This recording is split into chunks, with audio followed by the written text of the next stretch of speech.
Hello everyone, I know you are going to use this video for falling asleep, so before that, like this video, subscribe to the channel and let me know where you are from, also what time is it. They say silence is peaceful. They say stillness brings calm. But those who've stood on Black Hollow Hill after dark know better. Silence isn't peace, it's waiting. Stillness isn't calm, it's a breath held too long. Something ancient lives beneath that earth, and it hasn't breathed in years. It began with a scream no one believed. 2 weeks ago, the town's drunk, Eddie Mathers, stumbled into the sheriff's office at 3:07 a.m., clothes torn, face pale as bone, stammering about a hole in the hill that breathed and whispered back. He was shaking, covered in mud and streaks of something black. Not blood, thicker, and it clung to him like it wanted to stay. They laughed, locked him in the cell to sleep it off, and by morning Eddie was gone. Door locked from the outside. No broken bars. No open window. Just a sticky smear of that same black sludge on the inside of the bars. Nobody laughed after that. For the first time in decades, the sheriff actually dusted off the old files. 2 names from 1974, 1 from 1986, and 5 missing kids from '92, all linked to the same area, Black Hollow Hill. The hill stood outside the town of Dagger's Wake, tucked deep in the pine-stained stretch of forest that didn't make the tourist brochures. It had no trail signs, no cabins, nothing but moss, gnarled trees, and a faint, circular dip in the ground too perfect to be natural. That's where I come in. My name's Levi Calder. I'm a photojournalist, or was, before I saw what I saw. Now I just sit in the dark, lights on, door locked, camera burned. I've told this story 100 times, and each time I lose a little more of myself. But tonight, I'm going to tell it all. From the start. I came to Dagger's Wake chasing a different story, a string of disappearances no one would touch. Kids going missing, animals slaughtered with no sound, and strange symbols carved into the bark of trees, like they'd been burned in with a branding iron. At first, I thought it was the usual blend of local lore and backwoods paranoia. I'd covered Appalachian death cults, desert ghost towns, and an island that no longer exists. I thought I'd seen it all. But nothing prepares you for something that doesn't just look back, it sees you. The first day in town, people barely talked to me. The waitress at the diner, an older woman named Cheryl, warned me not to go near the hill. Said it was waiting for the wrong kind of soul. I laughed it off. That night, I went anyway. The air shifted the moment I stepped off the paved road. It was like the world got thicker. Sound didn't travel right. My boots crunched, but the echo didn't come back. Even the crickets stopped. I carried an old Nikon around my neck, snapping photos every few feet, but the flash only lit up what I already saw: trees, dirt, and mist. Lots of mist. It hugged the ground, creeping low like something looking for ankles to grab. I didn't notice the temperature until I reached the base of the hill. It dropped fast. One step, and the sweat on my back turned cold. My breath came out in clouds. But this wasn't a high elevation area. There was no reason it should have felt like November in August. The hill itself was strange, not steep, but wide. The trees didn't grow on it, not really. They stopped right at the edge of the incline, as if something had warned them not to root there. Only grass grew, and even that looked wrong. Too pale. Almost gray. I set up my tripod, pointing the camera toward the top. That's when I heard a soft rustle. Not wind. Not branches. It sounded like breathing, slow and shallow, like something was just beneath the soil, sleeping, waiting. I told myself it was in my head. That fear was making things louder. But then something moved. It was small at first, a flicker near the center of the hill. The soil seemed to pucker, like a mouth forming in dirt. I raised my camera and took the shot. The flash blinded me for a second, but when my eyes adjusted, it was gone. Nothing but the dip in the earth again. I should have left. I knew I should have left. But something strange happened then. My camera screen blinked and showed the image I'd just taken. Only it wasn't what I saw. In the photo, there was a mouth. A real one, wide, gaping, full of teeth like broken glass. No eyes. Just a pit where a face should have been. And inside, something moved. Crawling. Reaching. I dropped the camera. Then came the sound. Not a voice. Not words. Just scratching, loud and fast, like claws on wood, but beneath me, in the ground. The soil trembled. The grass twitched. I turned to run, and froze. Something stood at the base of the hill. It wasn't there before. I swear it wasn't. It looked human, but wrong. Too tall, too thin. Its arms hung too low, fingers dragging in the mist like blades. Its head tilted, not curiously, but like it didn't understand what it was seeing, like it had never seen a person before and didn't like the shape of me. I ran. Fast. But the path didn't lead the same way I came. The trees had shifted, bent in. The moon vanished behind clouds I hadn't seen before. The light died. I stumbled, fell, scraped my hands on bark that felt like skin. When I looked back, the hill wasn't there anymore. Just trees. Endless trees. I ran until I found a road. Any road. I didn't stop for breath. Didn't look behind me. I made it to the sheriff's office at 4:23 a.m. Hands bleeding, camera smashed in my bag. Sheriff Tom didn't laugh like they had with Eddie. He just looked tired. "You saw it, didn't you?" he asked. I didn't answer. I couldn't. He handed me a file. Yellowed. Marked, "Do now to realize." Inside were drawings. Old. Like cave sketches. A circle with a mouth in the center. A hill with teeth beneath. Figures worshipping it or feeding it. A name scrawled in the corner, Iram Yithra. Not a name from here, not even a word I recognized. They called it the Hollow God. The sheriff said, voice quiet, "It sleeps under the hill, and sometimes it stirs. When someone gets too close." I didn't sleep that night, or the one after. I tried to leave town, but my car died 6 miles out, engine fried from the inside like it had been microwaved. The tow truck guy wouldn't take me past the town line. "It doesn't let people go," he muttered. In the days that followed, I learned more. Eddie wasn't the only one.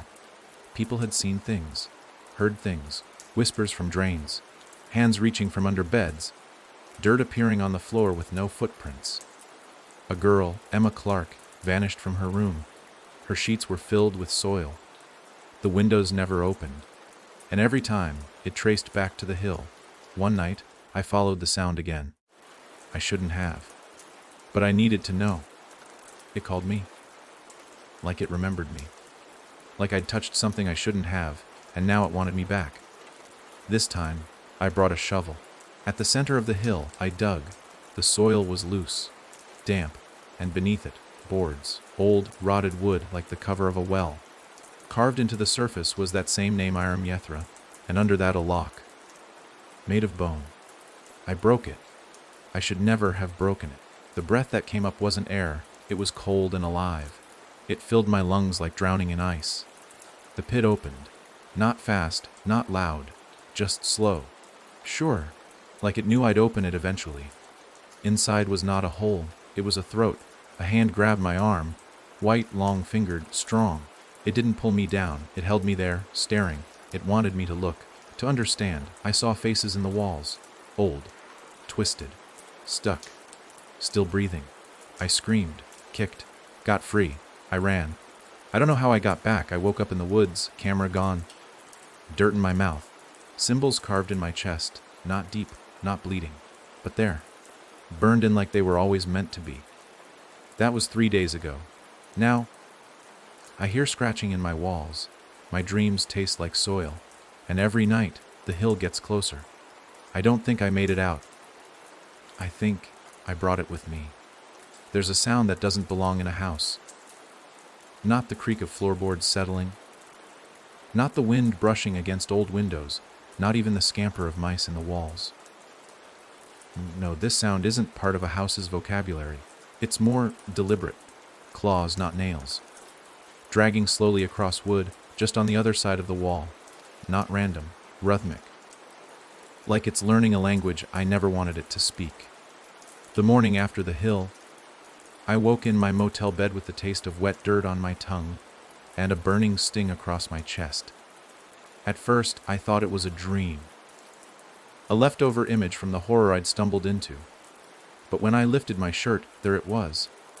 3 dark symbols seared into my skin, like someone had branded me in my sleep. Not letters, not anything human. Curved, jagged, and pulsing faintly, as if they had their own breath. I tried washing them off, but they didn't smudge. Tried scratching them out, only bled. And the worst part, the blood wasn't red. It was dark, thicker, almost black. I should have gone to a hospital, but I knew what they'd say. They'd sedate me, chalk it up to a mental break. Maybe give me some pills and a locked room. No one would believe I'd touched something older than time, something that lived not under the hill, but within it. So I stayed. I sealed the door, unplugged the TV, and sat in the quiet, trying to pretend the scratching was just rats. It wasn't. It started at noon. I was in the bathroom, splashing cold water on my face, trying to keep the panic down, when I heard it again. Soft, slow. Scratch, scratch, scratch, coming from behind the mirror. Not loud, but close. I leaned in, breath fogging the glass. There was something behind the wall. I could feel it, not just hear it. The air turned thick, like pressure pressing against me from the inside out. My ears rang, my heart thudded, and then something else, a voice. Whisper, thin, layered, not in words I could understand, not even a language. More like memory turned into sound. It didn't speak, it remembered, and I felt those memories wash into me like cold water soaking through bone. I backed away, slipped on the tiles, fell hard. When I looked up, there were fingerprints on the mirror, long, thin, as if something inside had pressed its hand against the glass from the other side. 5 fingers, but the spacing was wrong, too wide, too bent. And in the fog of my breath, just for a second, I saw a face behind mine. Empty sockets and a mouth stitched shut with what looked like black roots. That night, the motel's electricity flickered out at exactly 3:07 a.m. Same time Eddie Mathers had run screaming into the sheriff's office. The exact minute my digital clock froze, never to blink again. Outside, the streetlights died one by one, like something was walking down the road, taking their glow with it. I pressed myself against the window, hard in my throat, and saw nothing. Just black. A void too thick for even moonlight to cut through. But I knew something stood in it, waiting, watching. And then came the knock. Not on the door, on the wall, the inside wall. 3 knocks, a pause. Then 3 more. I didn't move. Couldn't. Every instinct in me screamed to run, but my body turned to stone. I gripped the edge of the bed and tried to scream, but my voice stayed trapped behind clenched teeth. The knocking turned to scratching again, and this time it moved. Crawling, from one end of the room to the other, behind the drywall, like it was pacing, measuring. I stayed that way until dawn. The scratching stopped with the first light, but the symbols on my chest itched, burned. I peeled the bandage away and found them darker than before, spreading slightly, like ink bleeding through paper. I was changing. Not just my body, my mind. Dreams came without sleep. Visions bled into the corners of my eyes when I blinked. I saw the hill again, the pit, the teeth, and a shape rising slowly from its depths, not crawling, but slithering. Arms like roots. A face like dirt packed into a mold of something trying to be human. I tried to leave the motel. Packed my bag and drove as far as I could. But every road curved back. Every turn brought me past the same burned, down house on Whitlow Street. The same dead deer on the side of the road. Its eyes plucked, its mouth frozen mid-scream. I drove for 4 hours and ended up back where I started. The tank still read full. The clock never changed from 3:07. I wasn't in the same place anymore. That night, the air grew wet, damp like an open grave. I left the camera off this time. I didn't want to see it again. I just wanted to understand what it wanted. So I did the one thing I hadn't done since the hill. I listened. The scratching returned. But it didn't move this time. It stayed in one spot, the wall behind the dresser. I pulled it back. Beneath the wallpaper was a square. Not a window, not a vent. A hatch, metal, rusted, with a handle. I stared at it for a long time, heart hammering, breath shallow. Then I opened it. Inside was dirt, a tunnel, dug into the wall, leading down, far down. It shouldn't have fit. Not in this room, not in this building. But it did, like the space behind the wall bent in ways geometry should never allow. I shone my flashlight into the hole, but the beam only traveled a few feet before being swallowed by the dark. And in that darkness, something breathed back. I dropped the light. It tumbled down, vanishing into silence. And then a whisper, right at my ear. "Come back." I slammed the hatch shut, but I couldn't seal it. Not really. Not in my head. I went to the sheriff again. This time, he didn't pretend I was crazy. He took me into the back of the station, into a room I'd never seen before. Concrete walls, files stacked high, symbols drawn on the floor in ash and salt. "This town's cursed," he said flatly. "Not by witches, not by spirits, but by something below." He showed me the map. Dagger's Wake sat atop a series of caves. Natural ones, according to old geological surveys. But some of the caves had structures, walls, doors, etchings, and something else, something alive. They called it the root beneath in old papers. He said, "Others call it the hollow god. But it's not a god, not really. It's more like a wound, a living scar in the earth, and it wants to be fed. Every few decades it calls someone, a photographer, a drunk, a child, someone curious enough to dig, to look too closely, to open. And once they do, it latches on, marks them, uses them to spread, to grow." "You opened the door, Levy," he said. "Now it knows you." I left in silence. Back at the motel, I burned the mattress, the sheets, the mirror. Tried to destroy anything it might have touched. But when the fire burned out, the hatch remained open, and the dirt around it was wet. I thought I could run, but tonight I found a symbol carved into my bathroom mirror, with a fingernail, not mine, and the scratching. It's not in the wall anymore. It's under the bed. The sound was soft at first, so faint it could have been a breeze sneaking under the window, or the creak of old wood shifting in the night. But it wasn't. It was breathing, slow, measured, coming from under my bed. I stood there for what felt like an hour, afraid to move, afraid that if I so much as shifted my weight, whatever waited beneath the mattress would know, would grab, pull, or whisper something I couldn't forget. I told myself not to look. Looking had always been the mistake. That's how this started, looking into the mouth in the hill, shining a light into the dark, thinking knowledge was power. But I knew better now. Some things didn't want to be understood. Some things just wanted to be obeyed. But fear has a gravity of its own, and curiosity is just a lighter name for it. So I knelt, slowly, the floor cold under my knees, the air thick and too warm, and lifted the edge of the bed's skirt. I expected darkness, emptiness, maybe a mouse, a rat, something living but explainable. But what I saw was neither animal nor void. It was dirt, soft, damp soil packed tightly beneath my bed, stretching far deeper than the frame should allow. It was like looking into a grave that hadn't finished being dug, or one that had been then filled back in after something climbed out. And in that dirt, something shifted. I didn't see it directly. I saw the result. Soil sinking, rising, like something breathing beneath it. No noise, no growl or moan. Just a slow inhale and exhale, a rhythm older than words, like a giant, sleeping heart buried in the floorboards.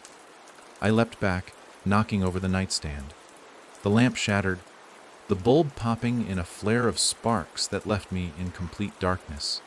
The only light came from the flickering street lamp outside, its glow fractured through the crooked blinds. I scrambled for the door, but it wouldn't open. The handle turned freely, uselessly, like it wasn't connected to anything. I kicked it, pounded, nothing. Behind me, the bed groaned. Not under pressure, not from weight. It groaned like a person might, low, guttural, resigned. The sound vibrated through the floor, into my bones, like something laughing deep beneath the world. And then the smell hit, not rot, not death, worse. It smelled like the inside of a closed casket that had never been opened. Damp wood, stale air. And something sweet, just faint enough to make your stomach turn, like spoiled fruit soaked in blood. I turned, and the hatch in the wall stood open again. I hadn't touched it.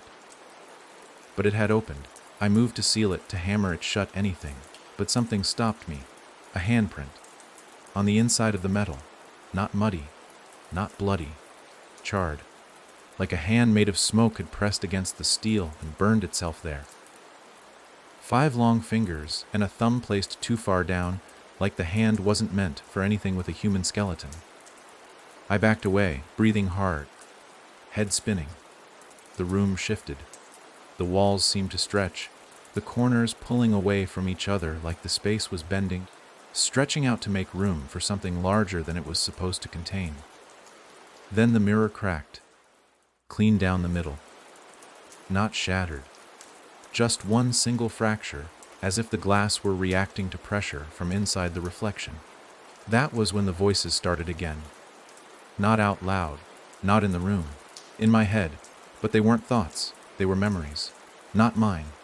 A girl, maybe 10 years old, walking through the woods with a teddy bear in her arms, whispering to herself to be brave. A man in a black suit standing over an open grave, clutching an envelope he would never open.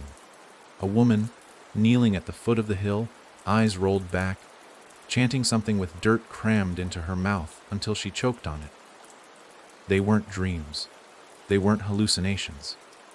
I felt them, lived them.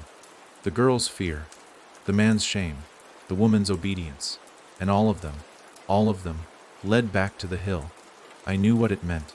I was next, not next to vanish, next to serve. The hollow god didn't kill the way a predator did.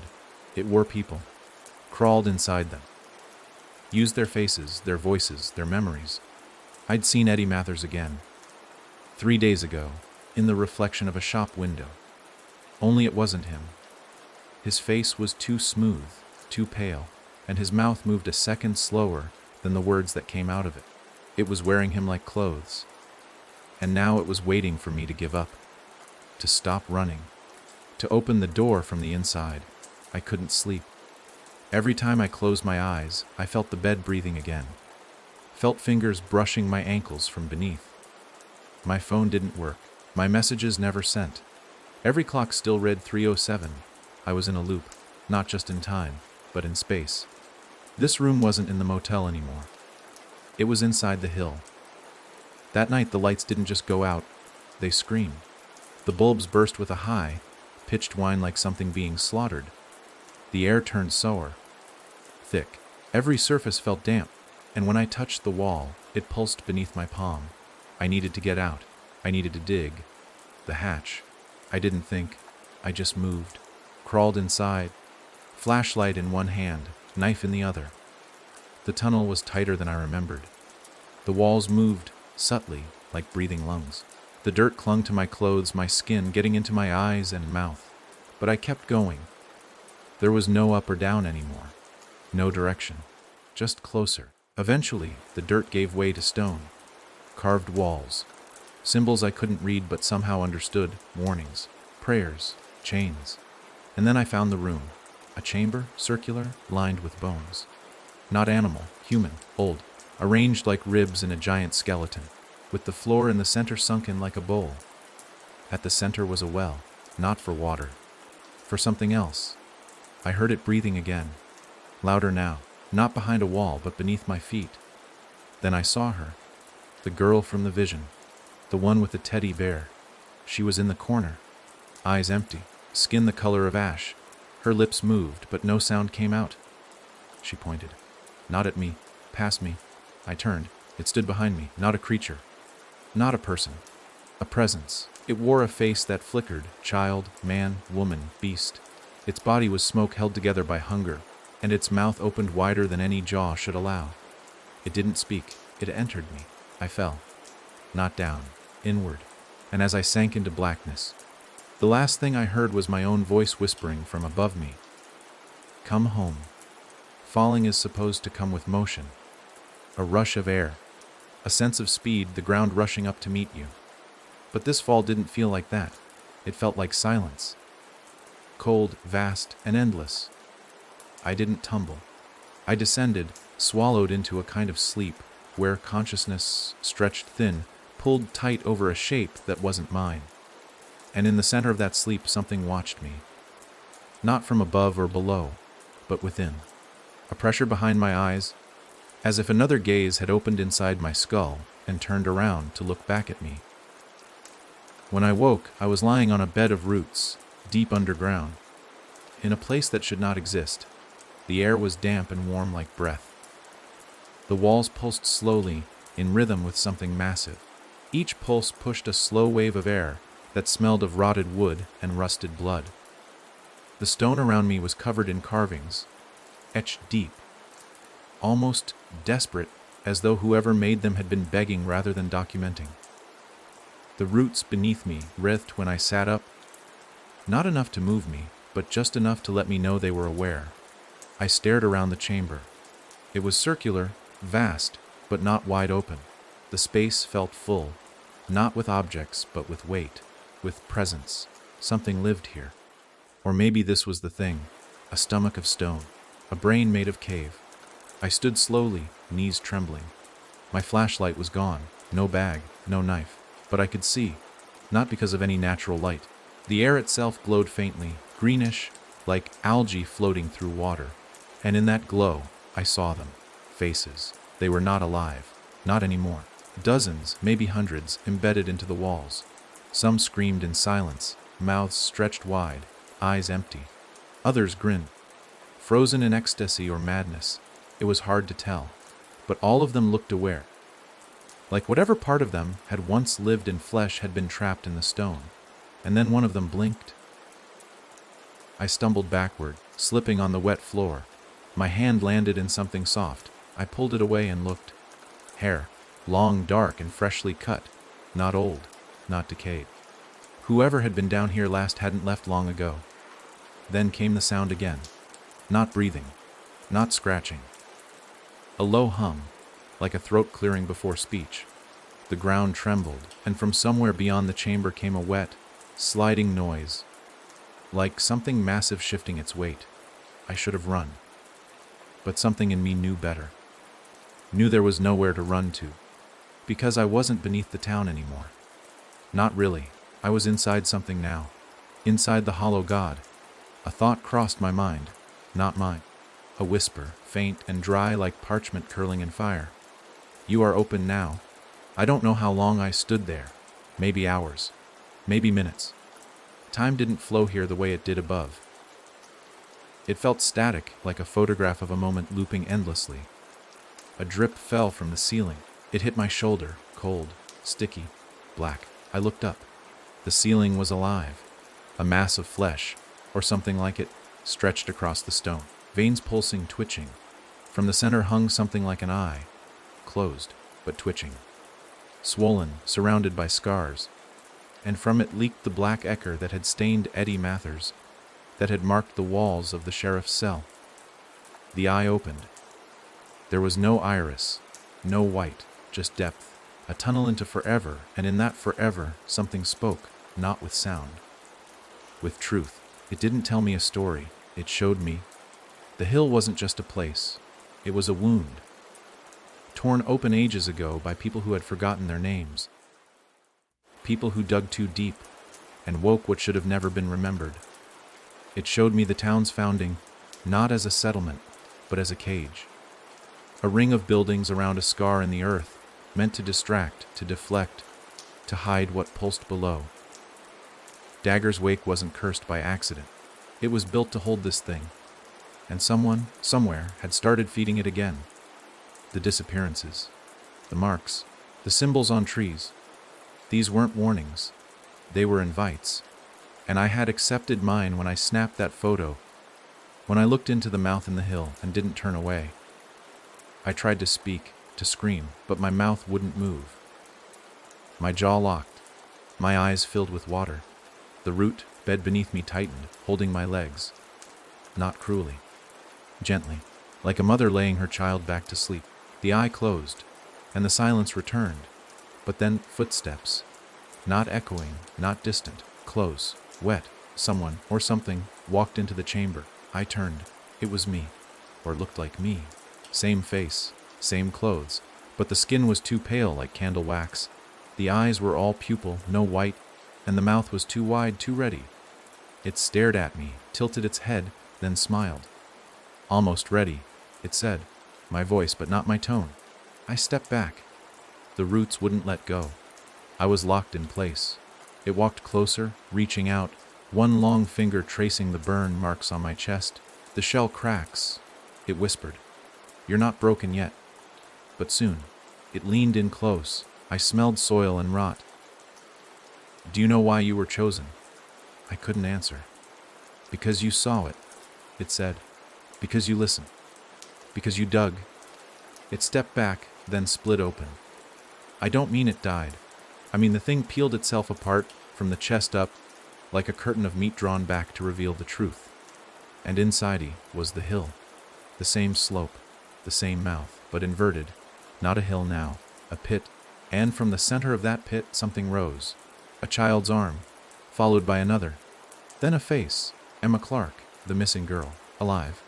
Eyes empty, mouth sewn shut, and behind her more came. Dozens, hundreds, all the missing ones, all alive, all waiting. I screamed. Finally the sound escaped me. The roots let go. I ran. I don't know how, or how far, but eventually the tunnel came again, earth over stone, then darkness, then light. And I broke through the hatch in the motel wall, falling onto the floor in a heap. It was morning. The sun was up. But the bed still breathed, and on my arm, a new mark. Not burned, carved, a symbol I had seen only once before, in the eye that opened inside. A spiral turning inward. I tried to cover it, but I could feel it watching me. The story is not over. I brought it back. And now the hill is waking. The human mind has limits. There's only so much it can hold before it begins to leak. Through cracks in memory, through phantom pains that linger where nothing's been cut. Since crawling out of the motel's hatch, since running from that reflection of myself split open like a door, I have not slept. Not truly. I close my eyes, and I'm inside it again. Inside the hill, inside the spiral, spinning inward toward something that feeds without teeth. Something that wears faces like masks. Something that waits. But it doesn't wait idly. It waits hungrily. The spiral on my arm wasn't just a symbol.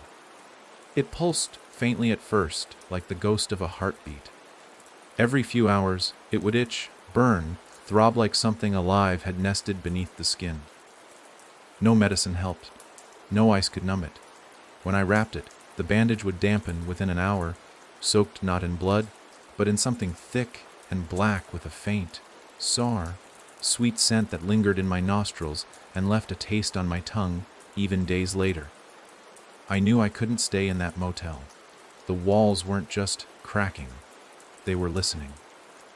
I'd hear soft voices from the plumbing, murmurs from behind the peeling wallpaper.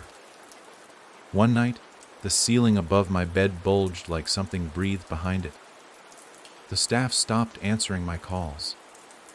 I think they were gone long before I arrived, and whatever ran the place now was something else. Or maybe no one ever ran it. Maybe I'd never truly left the hill. Maybe this place, this town, this skin was part of it. Still, I left. I had to believe I could leave. I wandered daggers wake in daylight, trying to stitch a line between the symbols, the disappearances, the watchers who never blinked. I remembered Sheriff Tom's map, the network of caves beneath the town, twisting lines that pulsed like veins under skin. I needed answers. I needed to know how to stop it. But more than that, I needed to know what I was becoming. That's when I found the church. It wasn't on the map. No cross, no signage. It sat at the far edge of town, hidden beneath a knot of pines, covered in ivy and rot. The windows were black, stained not with paint, but something darker. Something stuck to the glass from the inside, and carved into every wooden surface, over and over, was the same spiral, bigger, deeper. Some cuts so old the wood had warped around them. I shouldn't have gone inside, but I did. The doors creaked open like they'd been waiting. The air inside was colder than outside, and dry in a way that made my eyes water and throat ache. Pews lined the nave, all facing a pulpit made of stone, not wood, and behind it, a wide circle carved into the wall, 6 feet across, 3 inches deep, swirling inward like water spiraling down a drain. At the center of the spiral sat a hand, not painted, real, mummified, dried black. Fingers curled into a gesture I didn't recognize. It wasn't mounted, it was embedded. Part of the wall. I stepped forward. The wood groaned beneath me like it remembered 1,000 feet walking the same path. On the left pew, I saw something that made my blood run cold, a photo. Folded, worn. It was me. A picture from my own camera, the one I dropped near the hill. Someone had retrieved it. Beside the photo was a name, Levi Calder, and beneath it, a word written in something darker than ink. Receiver.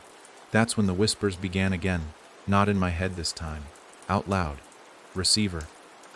Chosen. Witness.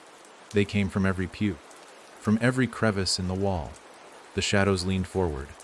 I saw outlines of faces in the black corners, some human, some not quite. They whispered not to scare, but to welcome. Like priests at a sacrament. Like mourners at a funeral they'd planned for years. I turned to run, and came face to face with the priest. He was tall, thin, skin too tight across his face. No eyes, just empty sockets stuffed with moss. His mouth opened too wide, revealing no teeth, only roots, twisting and twitching like a nest of worms. He didn't speak.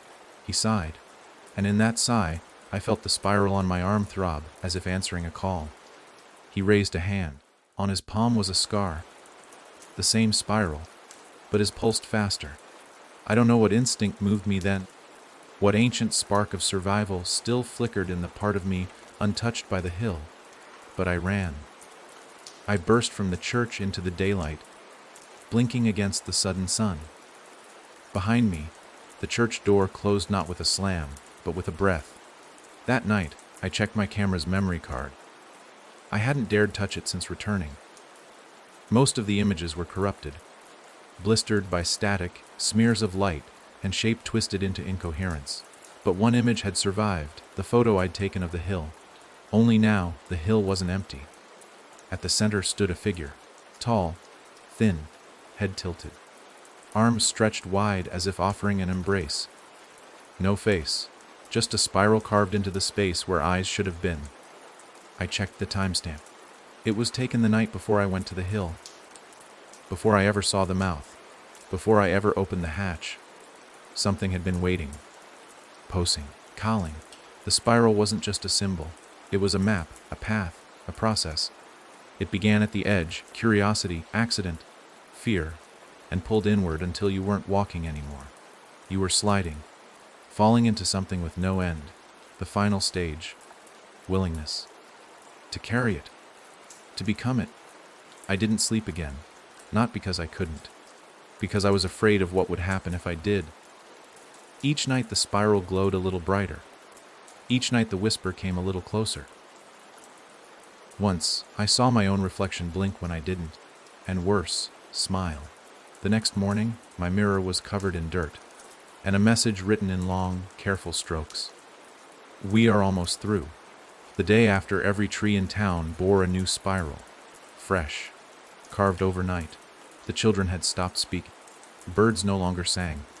The sky stayed gray, even at noon, and in the forest, just beyond the town line, a new mound had formed beside Black Hollow Hill, a second hill, smaller, but growing. I understood finally what the spiral wanted. Expansion. It had lived beneath Dagger's wake for centuries, fed slowly, cautiously. But now something had changed. Something had freed it. Maybe it was me. Maybe it was always meant to be me. The markings. The dreams. The photograph that should not exist. I wasn't just being haunted. I was being prepared.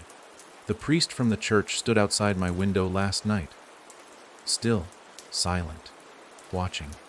Behind him, in the distance, the trees parted for something tall. Something wrong. I couldn't see it clearly, but I knew it saw me. I felt its attention slide over my skin like oil, and the spiral burn. My arm was no longer my own. The skin peeled back this morning. Beneath it roots, small, twisting, alive. I think I have only a few nights left before it completes its path, before the spiral closes. And when it does, I will not be Levi Calder anymore. I will be the hollow within the hill. The spiral opened in me fully 3 nights ago. It didn't ask permission. It didn't need to. There are things inside me now, things that weren't grown or born but formed, shaped by whisper and shadow and dirt that breathes. I feel them coil beneath the skin of my back when I lie still, as if waiting for darkness to speak again. And it always does. It always does. The voice never raises itself above a whisper. It doesn't need to shout to be heard, because now, it doesn't speak to me from the walls or floor or even the trees. It speaks from me. From the thing I used to call my reflection, now moving just a fraction off, beat, like a puppet with a tired puppeteer. The transformation isn't violent. That's what makes it worse. It's gentle, intimate. Every change comes with a soft promise in my own voice. You're almost ready. At first, I fought. I poured boiling water on my arm to burn the spiral out. I clawed at it with a knife. But the skin grew back, slowly, yes, but not as me. The texture's wrong. Too smooth, too pale, like it was grown in silence. And the worst part, it doesn't bleed red anymore. It bleeds black. Like the dirt. Like the thing in the hill. Sheriff Tom came by 2 nights ago. I hadn't seen him since the day he gave me that cursed folder. He looked worse, eyes hollow. Stubble over his chin like he hadn't slept in days. He didn't come through the front door. He was inside when I turned around, standing in the kitchen, soaking wet, though it hadn't rained for weeks. His voice cracked when he spoke. They got my boy. I stared, unsure if he was real or just another echo. I told him not to go near the woods. Told him to stay out of the damn basement. But the spiral, it was in his drawings. He couldn't stop. He kept drawing it everywhere. His hand trembled as he reached into his coat and pulled out a sketchbook, page after page of spirals. Some neat, some jagged, some overlapping.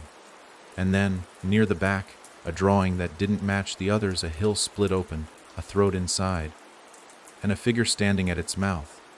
Me. Your name, the sheriff said, was the last thing he wrote. I wanted to deny it.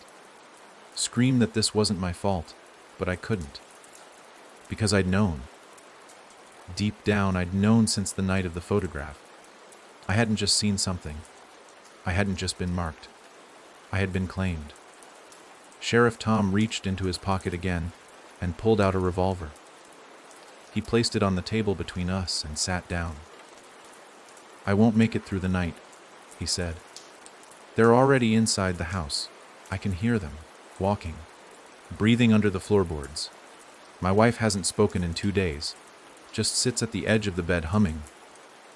He paused, then looked up at me. They want you to go back, to the center. You brought it this far. Now you have to finish it. I didn't touch the gun. He didn't stay. When I blinked, he was gone. But the revolver remained. That night, the wind blew strange. Not hard, not loud. But it moved wrong. Bent around corners that didn't exist, slipped through walls that should have been sealed. And with it came the smell again, wet roots, cold stone, and the sweetness of meat left too long in a warm room. I thought about fleeing. About leaving the town, the state, everything. But I already knew it wouldn't work. The road would twist back. The sky would stay gray. The clocks would freeze at 3:07. So I did the only thing left to do. I went back to the hill. Not because I wanted to. Because it wanted me to. The second mound beside Black Hollow had grown. Now almost equal in height, it looked like a twin, a shadow made real. But where the original hill had only the faint outline of a mouth, this one had opened. Fully. A wide gash in the earth, slick and pulsing like a wound that had never stopped bleeding. And from within, a soft light glowed. A faint, greenish shimmer that pulsed in time with the spiral on my back, which now spread from shoulder to hip like ivy. I stepped in. The inside was moist, warm, not like a cave, like flesh. Each wall throbbed with a quiet heartbeat, the air hummed, and as I walked, I saw them. Figures kneeling along the walls, head bowed, unmoving. Every one of them wore a mask of dirt and bone, and their hands were folded over chests, carved with spirals. I didn't recognize any of them by face, but I knew them by feeling. The missing, the taken, the swallowed, they didn't look dead. They looked waiting. Deeper inside, the whispers grew stronger, familiar, words I'd heard in dreams but never understood until now. Not English, not anything human, a language of intention, a calling. And then I reached the center, a vast, circular chamber, the same one I'd seen beneath the motel, but larger now, alive. Roots hung like veins from the ceiling, and the center floor was sunken, a pit of black fluid that reflected no light. At its edge stood Emma Clark, the missing girl, still 10 years old, still wearing the same pajamas from the photograph I'd seen on the sheriff's board. She didn't look at me. Her eyes were closed, her mouth still sewn shut. Behind her, rising from the pit, came the figure, the hollow god. It had no fixed form. Its shape shifted with each blink. First a man, then a woman, then a tangle of limbs and eyes and mouths. But always, it wore my face beneath it all, and it smiled. "You brought the seed," it said, my voice warped like echoes through a cave. "The new hill is ready." I stepped forward. I didn't know why. My legs moved on their own. "You must choose," it said.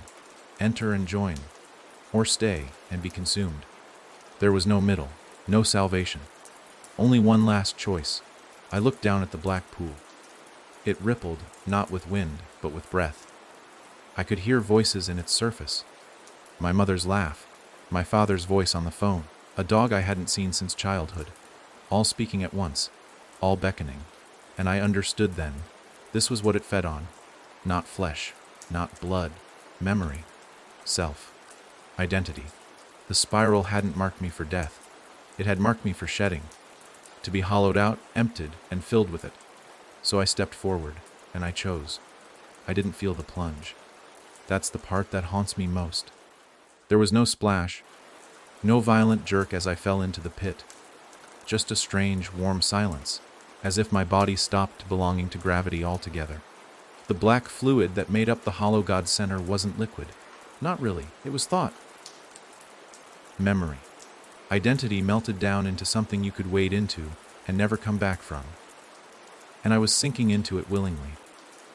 For a moment, I thought maybe death was like this. A surrender. A quiet acceptance that you were no longer a separate thing, but part of a larger thought. But then I felt it.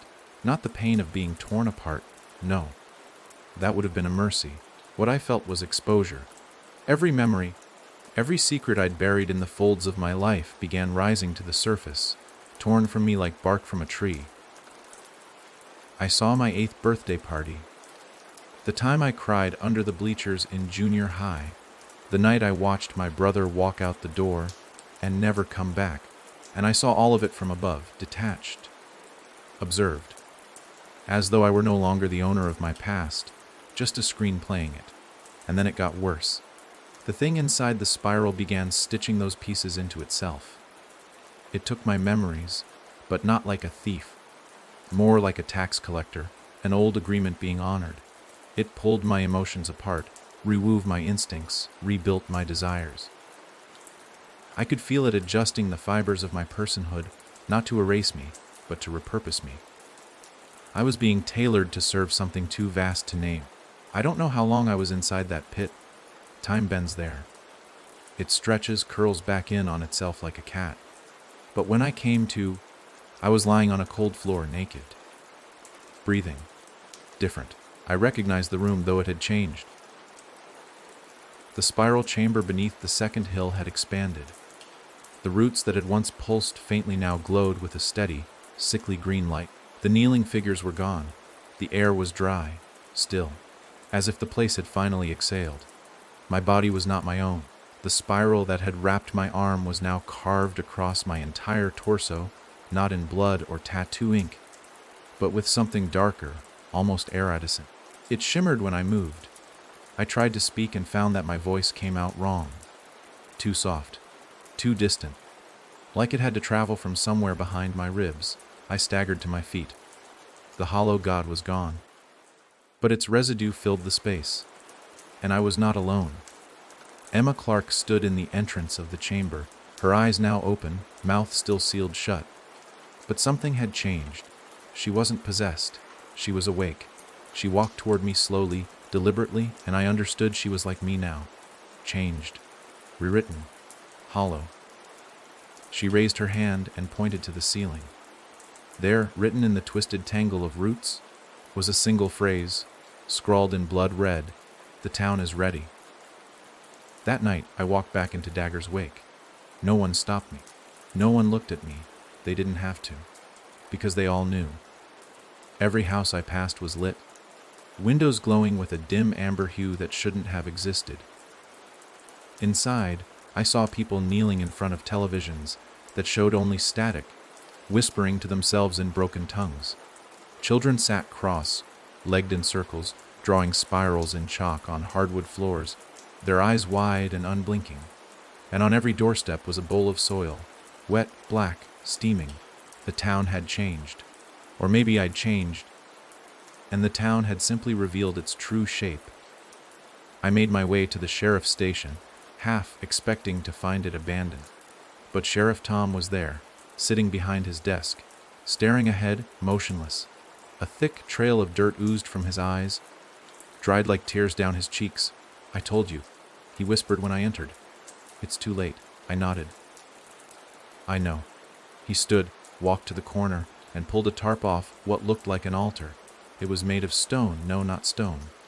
Bone. Human ribs, fused and carved into the shape of a pedestal. Atop it sat a small, sealed urn, covered in etched spirals. "This is the seed," he said. "They gave it to me. Said it's time for it to grow." I didn't ask what it was. I already knew. It wasn't meant to be planted in the ground. It was meant to be planted in us. The spiral is not a path, it's a design. A blueprint. It tells you where to walk, yes, but more than that, it tells the thing inside you how to build itself from your parts. And now I had all the parts. Sheriff Tom handed me the urn, his hands trembling. "I was the first," he said, voice thin. "I was supposed to feed it, keep it small, keep it sleeping. But I failed." "No," I said, my voice echoing like it was spoken through water. "You succeeded." I left him there, staring at the empty walls, whispering old prayers that no longer worked. I carried the urn through the streets, and not a single person looked away from their kneeling positions. They already knew what came next. They were waiting for me. The hill opened for me as I arrived. Not physically, spiritually. The earth itself sighed beneath my feet, and the sky bent ever so slightly toward me. The trees leaned back. The clouds swirled into a spiral above my head, and the stars blinked in agreement. I stepped into the pit one last time. Emma followed. The hollow god didn't need to show itself again. It was already in me. The urn opened with no effort. Inside wasn't ashes or soil. It was a mouth. Small, red, wet, and breathing. It blinked when I looked at it, and then it smiled. The final offering. The thing that would begin the next hill, the next town, the next spiral. I placed the mouth into the earth at the center of the chamber. It pulsed once, and the ground cracked. Not with violence, with growth. Roots spread like wildfire. The spiral in my chest flared so hot I dropped to my knees, vision blurring. My blood turned cold, my breath vanished, and then I heard a new voice, a child, not Emma, not me, something else. "I'm awake." The earth pulsed once, then again, then the chamber breathed. It had begun. The voice came from beneath the soil, not with force, but certainty. It didn't shout. It didn't echo. It settled, like dust, like fog slipping into a locked room through the smallest cracks. I knew, in the marrow of my bones, that something irreversible had just happened. That the thing born from the urn, the tiny, breathing mouth now nestled deep in the pit's heart, wasn't a piece of the hollow god. It was the hollow god, replanted, reborn. The new spiral had begun, and the child's voice was its first breath. "I'm awake," it said again. And the earth responded. The chamber's walls began to hum. The roots overhead vibrated gently, shedding flakes of dust that shimmered like pollen in the glowing green air. The floor beneath me cracked softly, not in collapse, but in expansion, as if the ground itself was making space for something to grow. And it was. It was. I watched in stunned silence as vines and tendrils pushed up from the soil, snaking along my legs, across my chest, like fingers welcoming a returned limb. I didn't move. I didn't resist. Not because I wanted this, but because resistance had become meaningless. Emma Clark knelt beside me. Her face was pale, empty, eyes rolled back until only the whites showed. She began to hum, a low, droning tune that vibrated the air like a tuning fork stuck in the ribs. It had no melody, no rhythm. It was the sound of decay, of the earth reclaiming what had been lost. And then more children appeared. Dozens, all in pajamas, barefoot, faces blank. They stood around the edge of the pit, arms held outward, swaying gently like trees in a wind only they could feel. They didn't speak, but they sang. No words, just the sound. The same hum, louder now, layered, thick, and with each note, the spiral in my chest pulsed harder, brighter, glowing like embers beneath my skin. I gasped, clutched at my ribs, and collapsed. That's when the visions started. Not dreams, not hallucinations, memories, but not mine. These were ancient, older than language. I saw a world of endless hills, each one breathing, pulsing, crowned with altars like the one Sheriff Tom had shown me. I saw people kneel before them. Not because they were forced, because they wanted to. Because something in the spiral called to them in the places reason couldn't touch. I saw the first seed buried. A woman, eyes black as tar, carving a spiral into her own abdomen before tearing it open and planting a squirming, wet thing into the hole. I saw the roots spread, saw the towns rise around them, always quiet towns, forgotten towns, waiting towns, and I saw myself over and over, born, living, dying, always returning, always ending at the hill. "You are the keeper," the voice said. "You are the soil." I woke screaming. The chamber was empty. No children, no Emma, no vines, just me, kneeling beside a mound of fresh earth, and the spiral on my chest was gone. In its place was a hole, not bleeding, not rotting, a living hole ringed with skin and pulsing gently with breath. I crawled out of the hill. The air above was still. The sky was pale. The trees stood motionless like they were holding in a secret. Dagger's Wake looked exactly the same, at first, but then I noticed the silence. No birds, no wind, just the distant, almost inaudible sound of that hum, playing in the background like an old radio that had been left on in another room. The people hadn't disappeared. They'd changed. The man who ran the gas station stood frozen behind the counter, face slack, his eyes swirling faintly with green light. A woman on Main Street rocked in her chair, her hands curled into claws that scraped spiral patterns into her thighs. No one reacted to me. No one saw me, because I wasn't a visitor anymore. I was part of it. That night, I returned to the motel. I don't know why. Some broken fragment of habit maybe, but it wasn't the same place. The walls pulsed with warmth. The floor was soft in places, like walking across a sponge. In the bathroom, the mirror had turned into a living surface. My reflection warped, then settled, then smiled on its own. I watched myself reach out through the glass. It pressed its fingers against the inside, and I felt it. My reflection's hand touched mine. "Ready," it whispered, and then the knock came again. But not from the wall. From inside me. I doubled over, pain blooming in my abdomen. The hole where the spiral had been shivered, then moved. Something inside me pressed against the edges, trying to rise. I fell to the floor, convulsing, mouth open in a silent scream, and then laughter. My voice twisted. Laughter that was too young, too old, echoing from within my chest. I crawled to the wall, gasping, shaking, and saw it. A shadow, slender, tall, head tilted, standing in the corner of the room. It didn't move. It didn't speak. It just was. And in that stillness, I finally understood the real horror. The seed didn't need to spread to new towns. The hill didn't need to birth another. I was the next hill. I was the soil now. And whatever was growing inside me, it wouldn't wait long. There are moments in life when reality bends.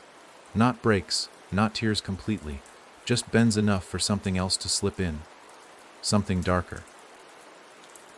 Something that's always been waiting just outside the edge of what we're willing to see. The morning I woke up with soil in my mouth, I realized that bend had already happened, and whatever had slipped through it was now wearing me. I tried to scream, but all that came out was air thick with dust. I staggered into the motel bathroom, my knees buckling under the weight of something invisible coiled inside me. The mirror, the one that no longer reflected but watched, showed a version of me I didn't recognize. My face was paler, the skin thin and stretched like wax held too close to flame. My eyes, once a dull gray, now shimmered faintly green. And then I saw it again, the hole. It hadn't healed overnight. It had grown.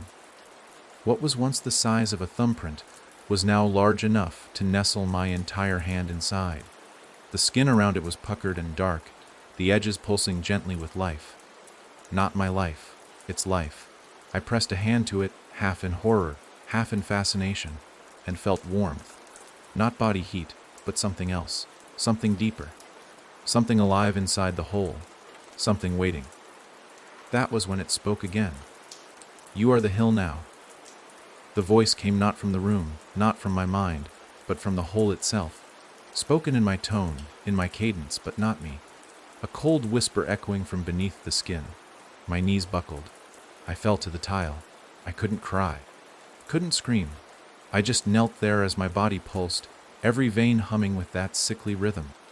Then the door opened. Not unlocked. Opened.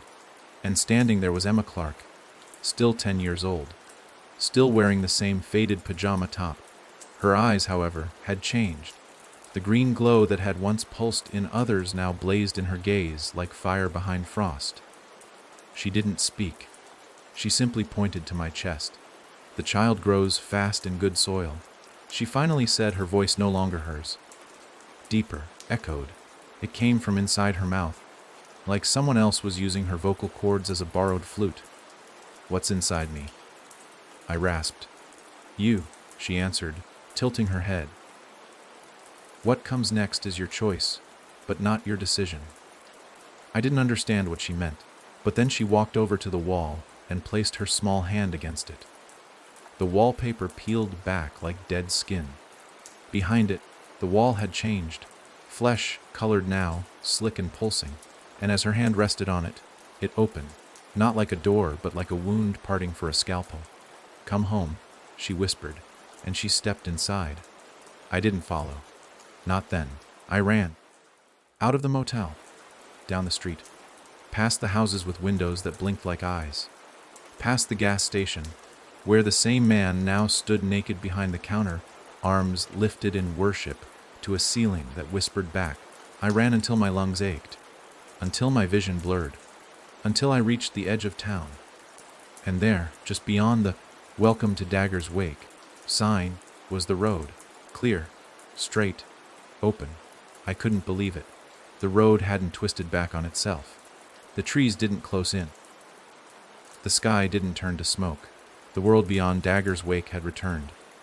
For the first time in weeks, it felt like I could leave. Escape. I stumbled forward, heart hammering. 10 steps in, 20-40. And then I felt it. Something shifted in my gut. The hole in my chest burned. A pressure. A tug. Like something inside me had sunk roots into the town's soil and was now trying to tear them loose. Every step felt heavier, slower. My vision wavered. My skin grew damp. The road tilted, then I collapsed. On the gravel. Cuffing. Blood? No. Soil. I threw up a mouthful of black earth. My fingers dug into the asphalt and found it soft. Beneath the road, under the illusion, was dirt. Always dirt. I never left. I never could. That road was part of the spiral. A test. A cruel, false hope designed to drive me deeper into despair. And as I lay there, sobbing into the gravel, the sky above me cracked, not with thunder, but with sound. The hum had grown louder. Now it sang, a lullaby, a funeral dirge. And somewhere, the hollow god laughed. That night, I didn't return to the motel. I wandered. The town had changed again. More people now walked the streets. But they didn't speak, didn't blink. Their mouths were stitched shut with black twine, some fresh, some rotted. They moved in sync. A slow, swaying march from house to house. I watched one group form a circle around a dead tree and begin clawing at it with their bare hands, digging into the trunk until it bled sap that smoked in the moonlight. In the distance, the two hills stood side by side now, not breathing, beating, like hearts, one new, one ancient, and between them, a third was forming, smaller, writhing. It was me. I could feel it every time I moved, the weight, the hunger. I was swelling, not in size, but in space. Every breath I took made the whole pulse wider. Every heartbeat echoed not just in my ears, but in the earth around me. The hollow god was no longer under the hill. It was in me. And I was in everything. Later I returned to the church, the one hidden behind the pines. The altar of bone stood taller now. On its surface, a new carving Levi Keldar Tchelth Weil Kadai stared at it. And I wept. Because it was true. I had come to Dagger's wake looking for a story. And I had become one. One that would never end. One that would spread. It began in my fingertips. A slow pressure, like a splinter working its way out from beneath the skin. But in reverse. Not leaving. Entering. My hands trembled, but I couldn't stop them from curling inward, as if protecting something fragile and new. I staggered through the empty streets of Dagger's wake, watching the world tilt around me. The trees leaned closer, their branches not swaying but reaching, their bark whispering things only the hollow god could understand. The lamplight didn't shine anymore. It pulsed, a rhythmic glow sensing perfectly with the throb beneath my ribcage. And everywhere I stepped, the ground felt softer, spongy, rich, receptive. The town was no longer resisting the change. It was welcoming it. The people had finished kneeling. They were planting now. All around me, townsfolk pressed their hands into the soil, whispering into the dirt. Not with their mouths, they had none anymore, but with a low hum that vibrated their entire bodies. Their faces were slack, eyelids sewn shut with the same wary twine as their mouths. And still they saw. I knew they saw. I felt their attention like heat on my back, like eyes watching from the inside of my own skin. One man tore up his front lawn with his bare hands, forming a perfect spiral and burying what looked like his own tongue wrapped in moss. A woman stood motionless in her garden, tendrils of bark slowly emerging from her nostrils as she smiled at the stars. They were not afraid, they were proud. This was devotion of a purer form, offering not just belief but body. And I understood then worship in Dagger's wake didn't end in praise. It ended in transformation. I should have been afraid, but I wasn't. Because part of me, growing louder by the hour, understood this, craved it, wanted to see what came next. That part was no longer separate. It was me.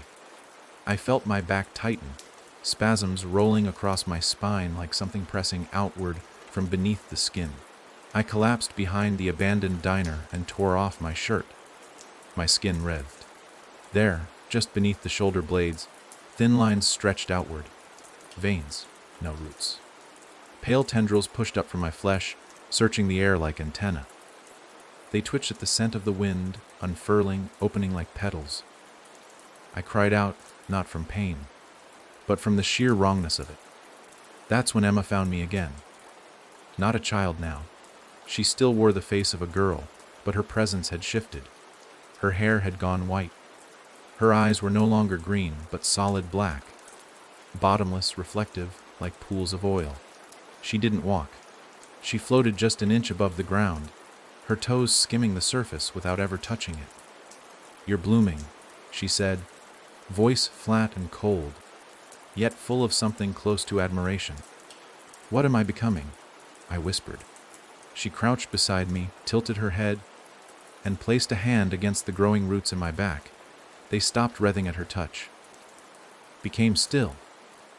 "You are the first of the new soil, the first to carry the seed above the hill. Not buried, not hidden. The world will see it through you." I didn't ask for this, I muttered. She didn't blink. "You opened the mouth. You dug. You looked." And then she said something I had heard before, something that burned deep into my ears the first time the hollow God had shown itself. "The spiral is not a question. It is a destination." That night, the roots fully emerged from my back, thin, white, covered in fine hairs that swayed without wind. They didn't hurt anymore. They felt necessary. I couldn't move without them reacting, leaning into the direction of my thoughts. And I started to hear things that weren't words, not voices, but commands, from the trees, from the soil, from the sky itself. Dig, whisper, open. I didn't sleep. I couldn't.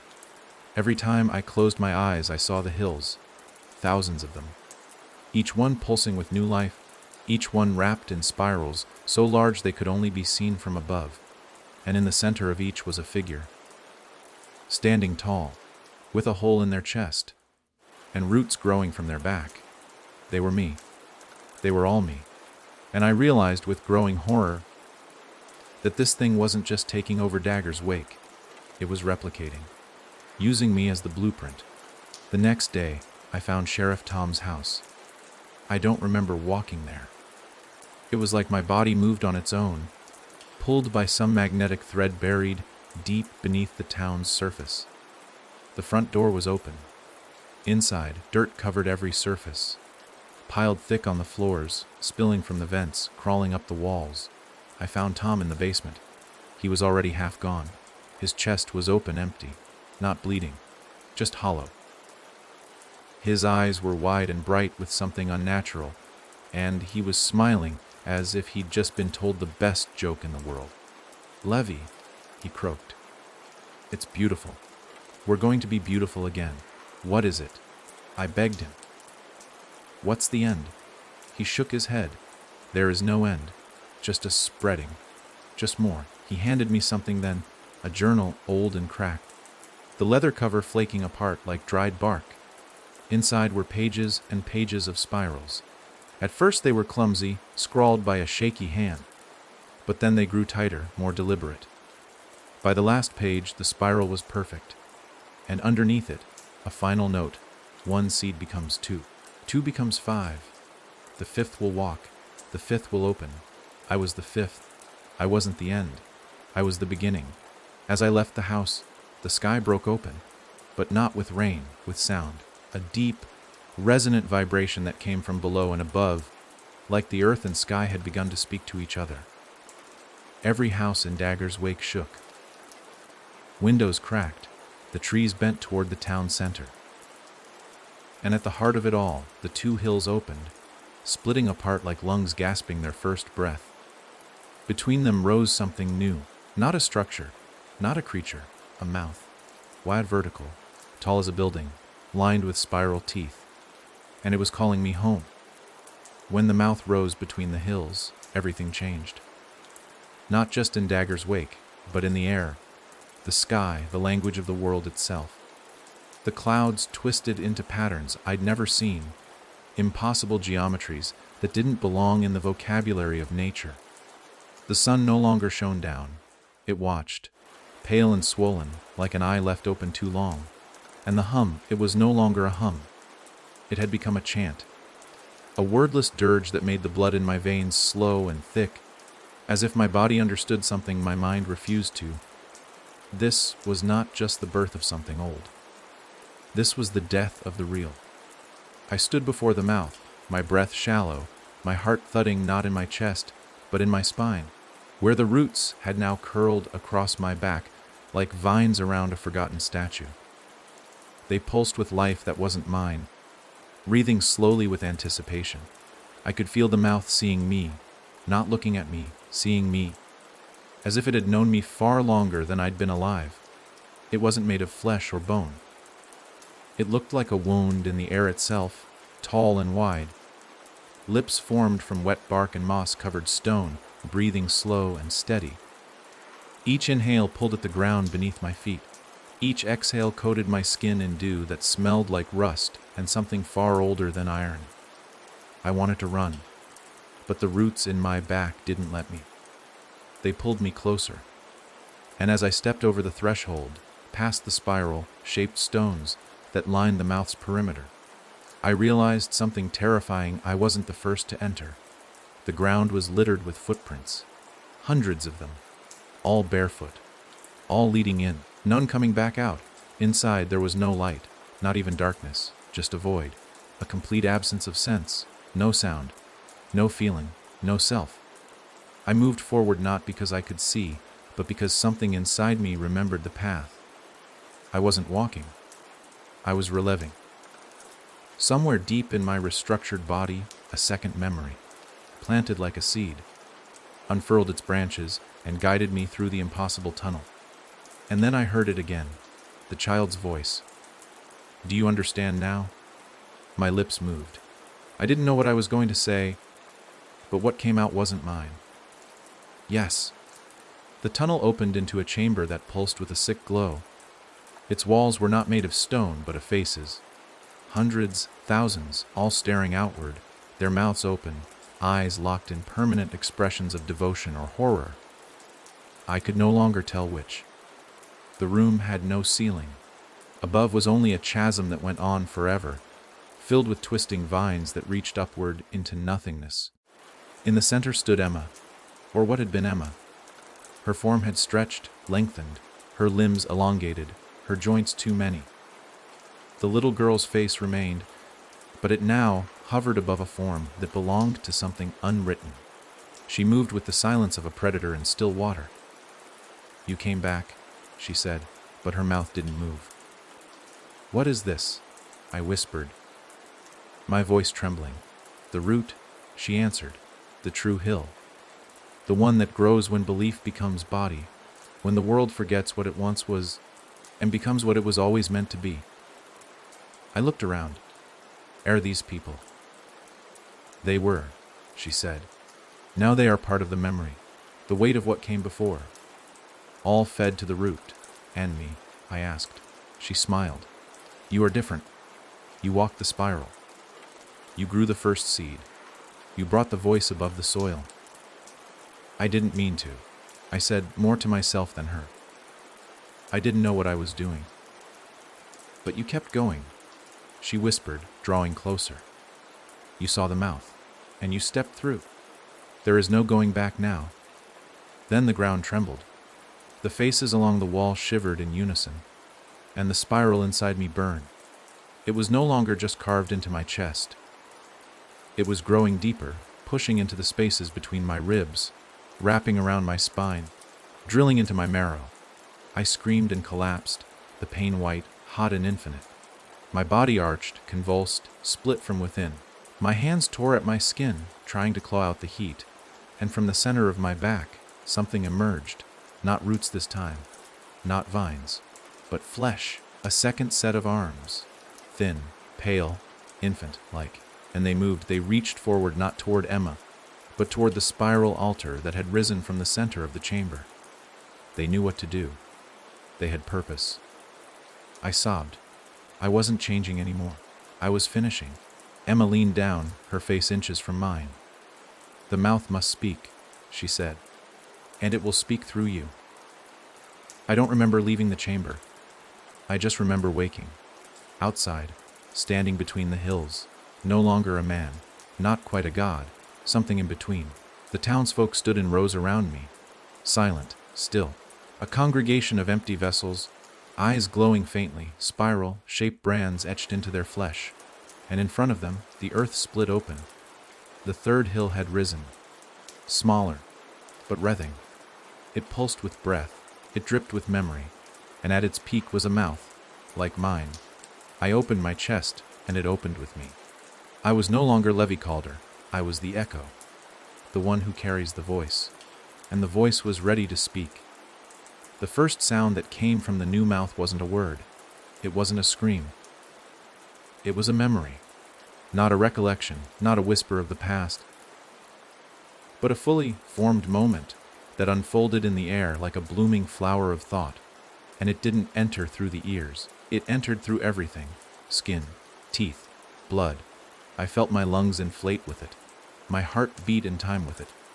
And the people of Dagger's Wake, those husks of devotion, stitched and blind and faithful, knelt before it.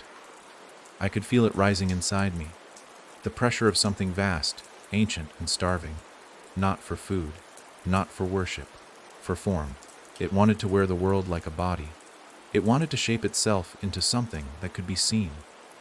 And it had chosen me to begin the shaping. The new arms on my back twitched, curled, and stretched as if testing their reach. They were not mine. But they didn't hurt. They were warm, twitching with their own pulse, like they remembered the feeling of grasping something long before they had even existed. Each movement they made was deliberate, purposeful. I had not just become part of the spiral. I had become its mouthpiece, the spokesman of something that had only ever spoken in dreams until now. And when the voice finally formed words, the sky reacted first. Open. The clouds above ruptured, not with thunder, but with a deep groan, like a glacier cracking beneath ancient pressure. A spiraling hole tore through the heavens, revealing not light, not stars, but a hollow, throbbing void. A new mouth opened high above, mirroring the one now gaping at the center of my chest. The townspeople raised their hands to it, mouths still sewn shut, but humming louder now, an endless chorus vibrating their skulls. Their blood vessels bulged at their temples. Their skins split in places and roots began to press through. They were transforming, not into creatures, but into soil. I stood at the center of this change and felt nothing, not joy, not fear, only rightness, as if I had finally grown into the shape the world had always intended for me. Then, without warning, a new figure stepped out from the crowd. Not Emma, not one of the husks, someone I hadn't seen in weeks. Sheriff Tom. He looked almost the same, a little thinner, a little paler, but his eyes, those were still his, full of fire, full of fight. "You don't have to finish this," he said, and for a moment it was just us. No hills, no mouths, no spirals. Just two men standing on poisoned ground. I didn't speak. I couldn't. The voice within me was louder now, drowning out my own. But I heard him. "Listen to me, Levi," he continued, stepping closer. "You were chosen, yeah, but that doesn't mean you can't refuse it. The spiral feeds on consent, even when it's slow, even when it's silent. That's its trick. It makes you think saying nothing is the same as saying yes." I opened my mouth, and the voice inside tried to speak through me, but I bit my tongue, hard. Blood filled my mouth. Red blood, not black. Mine. Tom saw it and nodded. "That's still you. Right there. That means it's not too late." He stepped even closer now, and the husks didn't move to stop him. Maybe they couldn't see him. Maybe they knew they didn't need to. "You can't kill this thing, but you can deny it a body. You can starve it. You can close the mouth." And those words, "close the mouth," they struck something in me. Something the spiral hadn't fully silenced. A spark. A memory. Choice. I stumbled backward, away from the altar. The new mouth on my chest screamed, not with sound, but with resistance.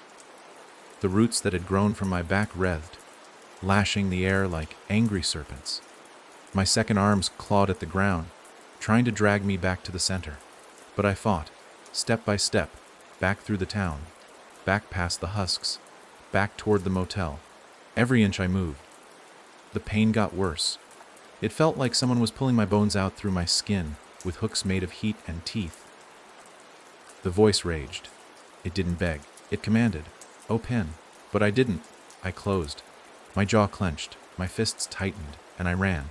The motel loomed ahead, twisted now into a structure that no longer made architectural sense. The rooms stacked impossibly, the windows shaped like spirals, the sign flickering in a language I could no longer read. But I knew where I had to go. The hatch in the wall, the place where it had started. I crashed through the door of my room. The air was hot and wet, thick with mold and breath. The hatch was already open, waiting. Inside, the tunnel glowed faintly with the same sick green light. I crawled in, dragging my warped body through, the roots on my back screaming in protest, clawing at the wood and dirt as if trying to anchor me outside. I made it to the chamber beneath the motel. The womb. The place where the spiral first entered me, and I knelt. I pressed my hands to the soil, and I whispered through clenched teeth, with the last breath that belonged only to me, close. And the world shuddered. The spiral on my body went dark. The extra arms withered and snapped, dropping off like dead limbs from a rotting tree. The mouth in my chest screamed, then collapsed inward, and I blacked out. When I woke, the chamber was silent. The earth no longer pulsed. The voice had gone still, but the spiral was still there, etched into the walls, etched into my skin, dormant, waiting. I had closed the mouth, but mouths can always open again. I woke to silence so thick it felt like it had weight, like I'd drowned in soundlessness and washed up gasping on its shores. The chamber beneath the motel was cold now, cold and dry. The walls no longer pulsed. The roots that once coiled along the ceiling like veins had shriveled into brittle strands of gray. No whispers, no breath, no warmth, just dust and the echo of something immense that had stopped just short of becoming. I was lying flat on the dirt, staring up at what had once been the spiral's womb, the birthplace of the hunger that nearly tore me apart from the inside. And for the first time in what felt like lifetimes, I was alone. Truly, utterly alone. Except, I wasn't. The spiral on the wall was still there. Faint now, like the outline left behind after something heavy is removed. A memory etched into stone. It didn't move, didn't hum, but it watched, and it remembered. So did I. The mouth in my chest had closed. Not healed, not scarred, just closed. Like an eye that hadn't forgotten how to open. The second arms were gone, ripped off at the root, the wounds sealed with the kind of skin that feels too smooth, too tight, like it was grown in silence. I sat up slowly, wincing as a fresh throb of pain sparked down my spine. Everything ached. Muscles that hadn't moved in days. Skin that had been stretched to its limit and back. But more than anything, my mind ached. Not from exhaustion, but from emptiness, because the voice was gone, and in its absence, I realized how much of me it had taken with it. I crawled out of the tunnel, each movement a struggle. The motel room was exactly as I left it, but wrong in ways that weren't obvious. The curtains hung lower than they should, the shadows bent in the wrong direction. The wallpaper had patterns now, spirals so faint you wouldn't notice unless you stared long enough. I did, and I couldn't stop. My eyes itched, my fingers twitched. It was like the spiral had been burned into my instincts. A reflex, a habit, a second language I hadn't realized I was still speaking. The town was quiet, dead quiet. I walked out into the street's half, expecting the congregation to return, the husks with their sewn shut mouths, the glowing-eyed children scratching spirals into the pavement. But the streets were empty. The doors were closed. The windows were dark. Dagger's wake had gone to sleep. No birds. No wind. Not even the faint hum of far-off power lines. The hills still stood in the distance, but they no longer moved. The great mouth between them, once wide and groaning, now looked more like a scar. Cracked earth. Blackened edges. Whatever lived inside it had retreated. Or maybe it had been buried again. Whatever the truth, the hunger had paused. But not because it was defeated. Because it was watching, testing me, and I felt it waiting. Emma was nowhere to be found. The children, the husks, the spirals in the grass, all gone. Only remnants remained. Empty clothes. Footprints leading to nowhere. Houses filled with soil and silence. And deeper down, in the soil beneath the floorboards, I could feel the occasional twitch. Roots, still alive. Still searching.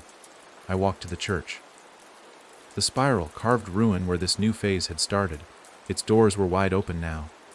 No flickering candles. No priest with eyes full of moss. Just pews arranged neatly before a pulpit that was no longer made of bone. The altar had changed, reverted to wood, cracked and worn, as if the church had tried to forget what it had become. But above the altar, on the wall, a single message remained. Freshly carved, deep, red, S-P-A-K-N-D-I-T opens. It didn't say what opens. It didn't need to. I knew. The mouth wasn't a place. It wasn't even a thing. It was an invitation. To let it in. To be heard. And as long as I was alive, the voice would always have a vessel. Because it hadn't left me. It had buried itself inside me, deeper than before. That night, I dreamed of roots. Not just any roots, mine, twisting out from beneath my feet, curling under buildings, cracking pavement, threading through the bones of this cursed town. I saw people stepping into them like old shoes, slipping into the paths I had dug, becoming extensions of what I almost became. And when I woke, my hands were covered in soil, but my mouth had spoken nothing. Not yet. The journal Tom had given me, the one filled with spirals, was still in my pocket. Its pages felt heavier now, fuller. I opened it and gasped. The final page had changed. No longer just ink. The spiral there was drawn in something wet and warm. Blood. Or something close. And beneath it, a phrase had written itself in my own handwriting. You closed it once. But can you resist forever? I threw the journal into the fireplace. Watched it burn. But in the flames, I saw the spiral tighten. Later that day, I heard the first voice return. Not the hollow gods, my own. I was speaking in my sleep. Whispers. Fragments. Open, open, come through. I bit my lips so hard I bled, slept with cloth in my mouth, taped it shut. But each night the words returned. The urge to speak grew stronger. And the spiral on the wall, yes, it was back, glowed faintly in the dark. It didn't need a ritual. It didn't need a ceremony. It just needed a voice. And I was the voice. Every day since, I've tried to keep quiet. Avoid mirrors. Burn the pages that draw themselves when I'm not looking. But the spiral is growing again. In the air. In my mind. Beneath the skin that still hasn't stopped itching. I feel it blooming again word by word, line by line. And I know what comes next. Because something else woke up with me that night. Something still growing inside the silence. The breath before the scream. The stillness before the voice. And when I speak again, the mouth will open. I thought if I stayed silent long enough, it would forget about me. That whatever presence slumbered beneath the spiral would lose interest, move on, find another voice, another vessel. But silence isn't protection. It's permission. The spiral doesn't need noise to grow. It only needs space. And I've given it plenty. It began with words I didn't recognize. Scribbled in ash on the walls each morning. On the window pane's condensation. Once even carved gently into the underside of my fingernails. At first, I thought I was still dreaming. Sleepwalking. But the letters, they weren't mine. The loops, the shape of the lines, they were organic, as if roots had learned to write. And the language. Not human. Not any tongue I could name. But I could understand it. Somewhere between breath and bone. The meaning translated itself, and I realized with growing dread I wasn't learning a language. I was remembering it. Each word was a command. Each phrase a key. Not to open a door in the earth, but a door in me. I started waking with my mouth dry, lips cracked. My tongue sore like it had spent hours shaping syllables it couldn't form while I was awake. And then, one morning, I caught myself mid-sentence, standing in front of the mirror, muttering in that same guttural language, eyes wide, blank, a smile tearing at the corners of my mouth. I screamed, slapped myself out of it, smashed the mirror.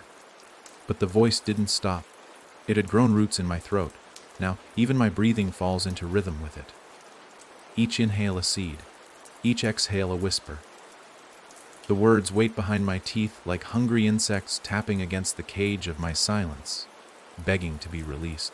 And I've felt the pull, late at night when sleep softens the barrier between now and whatever was.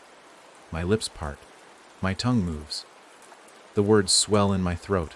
I haven't said them. Not yet. But I've thought them, and I know it counts. That's what the spiral feeds on. The almosts. The nearlies. It is patient, coiling tighter around the mind, replacing thoughts with instinct. The first time I wrote it down willingly, I didn't even realize. I looked down at the pad on my desk and there it was. One of those curling, vine, like glyphs, not drawn, grown onto the page, dark and wet like ink still bleeding from a wound. I tried to tear it out, burn it, but the next page was the same, and the next. The language wasn't being recorded, it was reproducing. I found myself drawn to the hills again, especially the third one, the one that came from me. It's smaller now, sunken, wilted like a flower that bloomed too early, but something still breathes inside it. Not loud, not forceful, but steady, and at its center, a stone has risen, one I didn't place there. Carved into its surface is a message, written in that same unholy language. 5 words. I don't know how to say them aloud, but I understand what they mean. The mouth never truly closed. It watches me now, the hill. Every time I pass it, I feel a tug beneath my skin, just behind my sternum, like a leash buried in my ribs. The roots I thought I'd rid myself of. They were never gone, just quiet, just waiting. And I can feel them again now, curling around my spine like fingers of something that wants to use my body as its puppet. Sheriff Tom hasn't been seen in days. The church is locked. Emma, if she still exists, hasn't returned. The houses look abandoned. But I know they're not. I've seen movement at night. Quick flashes of silhouettes pressed against the glass. Sometimes I hear scratching beneath the floorboards. And once, I swear to God, I heard my own voice humming in the walls. The town breathes in unison now. Not loud enough to be noticed, but steady, consistent, like it's rehearsing, preparing for something. The old radio tower outside of town, long rusted, long dead, flickered to life yesterday. A single burst of static, then silence. But the frequency was the same as my heartbeat. I timed it, counted the pulses. It matched perfectly. And when I approached the tower, the soil beneath it was soft, freshly turned. I dug with my hands, numb with cold and fear, until I found a coil of black roots knotted tightly around the base. Roots shaped like words. Twisting. Speaking. The language doesn't want to be hidden anymore. It wants to broadcast. I've started coughing. Sometimes dirt. Sometimes worse. Once, I pulled a small sprout from my throat. It came out with a pop, wet and green, curled like a newborn thing. I didn't know whether to scream or sob. I crushed it under my heel, but the next morning, there were 3 more on my nightstand, lined neatly beside my pillow like gifts from a child eager to please. And I'm so tired. So tired, because the effort of staying quiet, of not speaking the words that constantly press against the roof of my mouth, is wearing me thin. I've stuffed rags between my teeth, bound my jaw shut with duct tape, but still I wake in the middle of the night mouthing syllables against the pillow, my tongue moving like it has a mind of its own. It does. It does. I remember what Sheriff Tom said, that the spiral needs consent. But I don't think it waits for a loud, resounding yes. It waits for the first whisper, for the first word uttered in fear, and it's almost happened. Twice now, I've spoken aloud by accident. The first time was in the forest, staring at the trees that bent into spirals without wind. I said the word before I even realized it. Just one syllable, soft, barely a breath. But the ground shivered, the air tightened, and something moved beneath the soil, closer than it had been in weeks. The second time, I caught myself halfway through a phrase, my own voice speaking in the spiral's tongue. It felt so good, like scratching an itch I didn't know had festered. It was easy, too easy. And that's the trap. This isn't about horror anymore. It's about seduction. The spiral isn't forcing me to become anything. It's letting me want it. Letting me think it's still my decision. And maybe it is. For now. But I know what happens if I speak the words. If I say them out loud, even once, fully and clearly, the hill rises again. The voice returns. And the mouth, oh God! The mouth opens wide enough to swallow the sky. It began to rain, if you could call it that. Not water, not mist. Something thinner. Something alive. It came down in ribbons, slow and glistening, like the sky itself was bleeding silk. Each drop shimmered faintly in the air, glowing with that now familiar green light, the same hue that lived in the spiral's breath and the hill's quiet pulsing. And when it touched the ground, it didn't soak. It clung. I watched it bead and stick to the soil, forming little droplets that vibrated softly, almost humming. The town didn't react. Dagger's wake remained still, as it always had when change was creeping in like rot beneath paint. But I could feel it in my teeth, that pressure, that pull. Like the atmosphere had grown heavier, and the space above the earth wasn't air anymore. It was waiting. The rain coated my skin, and it didn't feel cold or wet. It felt like being noticed. Like every cell in my body suddenly remembered it had been marked, claimed, whispered to by something far below. I wiped it off. It returned. I shouted into the empty street, angry at nothing, terrified of everything.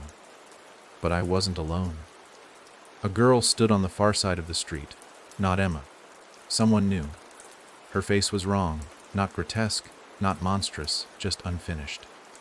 As if the features were still choosing their shape, her eyes blinked out of sync. Her mouth didn't open, but I heard her speak. It is blooming. I stepped back. The girl didn't move.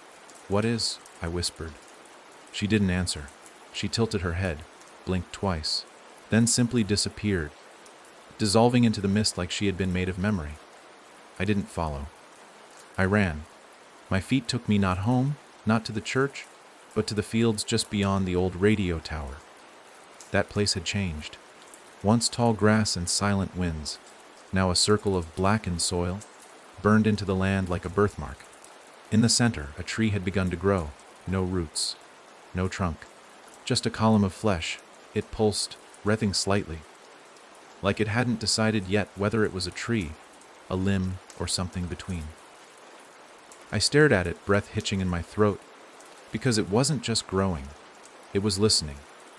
I could feel its attention shift toward me the moment I stepped inside the perimeter of scorched earth. The whispers that had dulled over the past week returned all at once. Louder, clearer, threading directly into my thoughts without needing sound. The seed is skyborn now. I looked up and saw it, a shape high above the clouds, vast, circular, turning slowly like a halo. From it, the rain descended. That wasn't the sky bleeding. It was raining from the spiral itself. A spiral in the sky, massive, spinning so slowly you'd miss it if you blinked. But it was there, and it was watching. A mouth above the earth, waiting to open downward. I fell to my knees. Because then I understood. The spiral hadn't grown just through the soil. It had reached upward. The hills were just its teeth. The town, its tongue, and I had been its breath. The words I'd spoken, the near syllables muttered in half-sleep, the phrases I'd etched into paper and walls without realizing. They had seeded something above. The language had moved past my throat and into the air. The rain wasn't just a warning. It was a pollination. A new spiral, airborne, ready to speak through the wind itself. And I had let it happen. The tree of flesh quivered, and then split open. Not from decay, from birth. From the top emerged a figure, dripping, pale, entirely smooth as if molded from wax. Its face bore no features, just a spiral pressed into the center of its head. It stood still for a moment, adjusting to the air like a newborn choking on its first breath. Then it turned to me and knelt, not in worship, in recognition. It was mine. or I was its. It reached out with a shaking, fluid limb and pressed its hand to my chest, right where the closed mouth had once lived. The spiral surged with light, and I felt the connection, direct, immediate, violent. It wasn't asking, it was sensing, aligning, like two clocks striking the same hour. My knees buckled.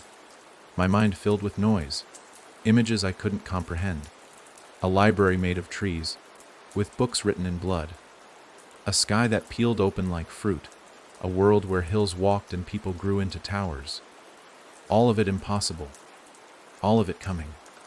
And in the center of it all, my voice. Speaking words I hadn't yet learned, to creatures I hadn't yet seen. But they knew me. They were waiting for me. I broke free from its touch, gasping, eyes burning. The thing that had emerged from the flesh, tree tilted its head as if confused. Then it looked skyward and raised both arms in a gesture that made my stomach twist. It wasn't celebration. It was invocation, calling the spiral above to open, to descend, to feed. And somewhere deep inside me, beneath the fear, beneath the horror, was something far worse. Approval. I ran, blindly, without thought, through the woods, past homes that now sang in low harmonic tones, through roads slick with glowing rain, until I stumbled into the church.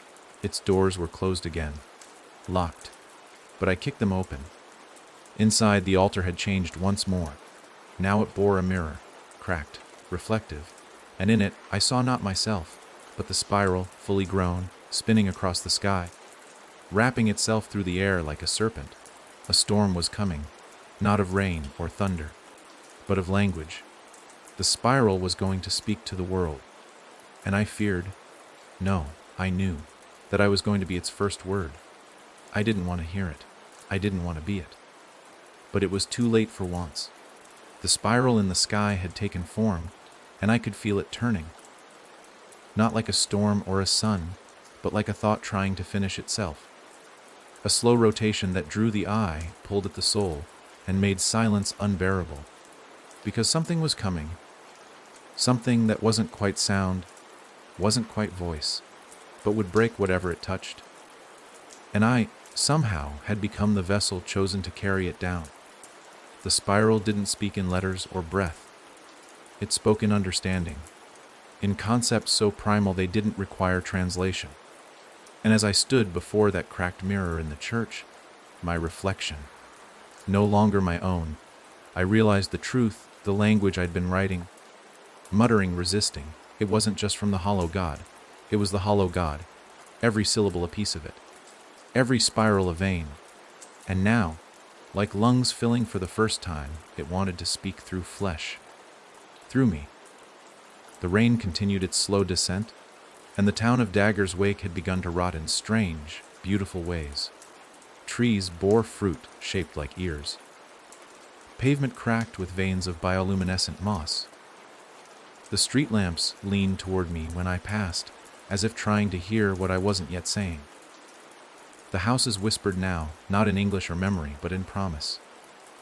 And the people, what remained of them, had rooted where they stood, legs fused to earth, skin bark like in splitting, eyes wide open and watering constantly, as if staring at something too vast to blink away.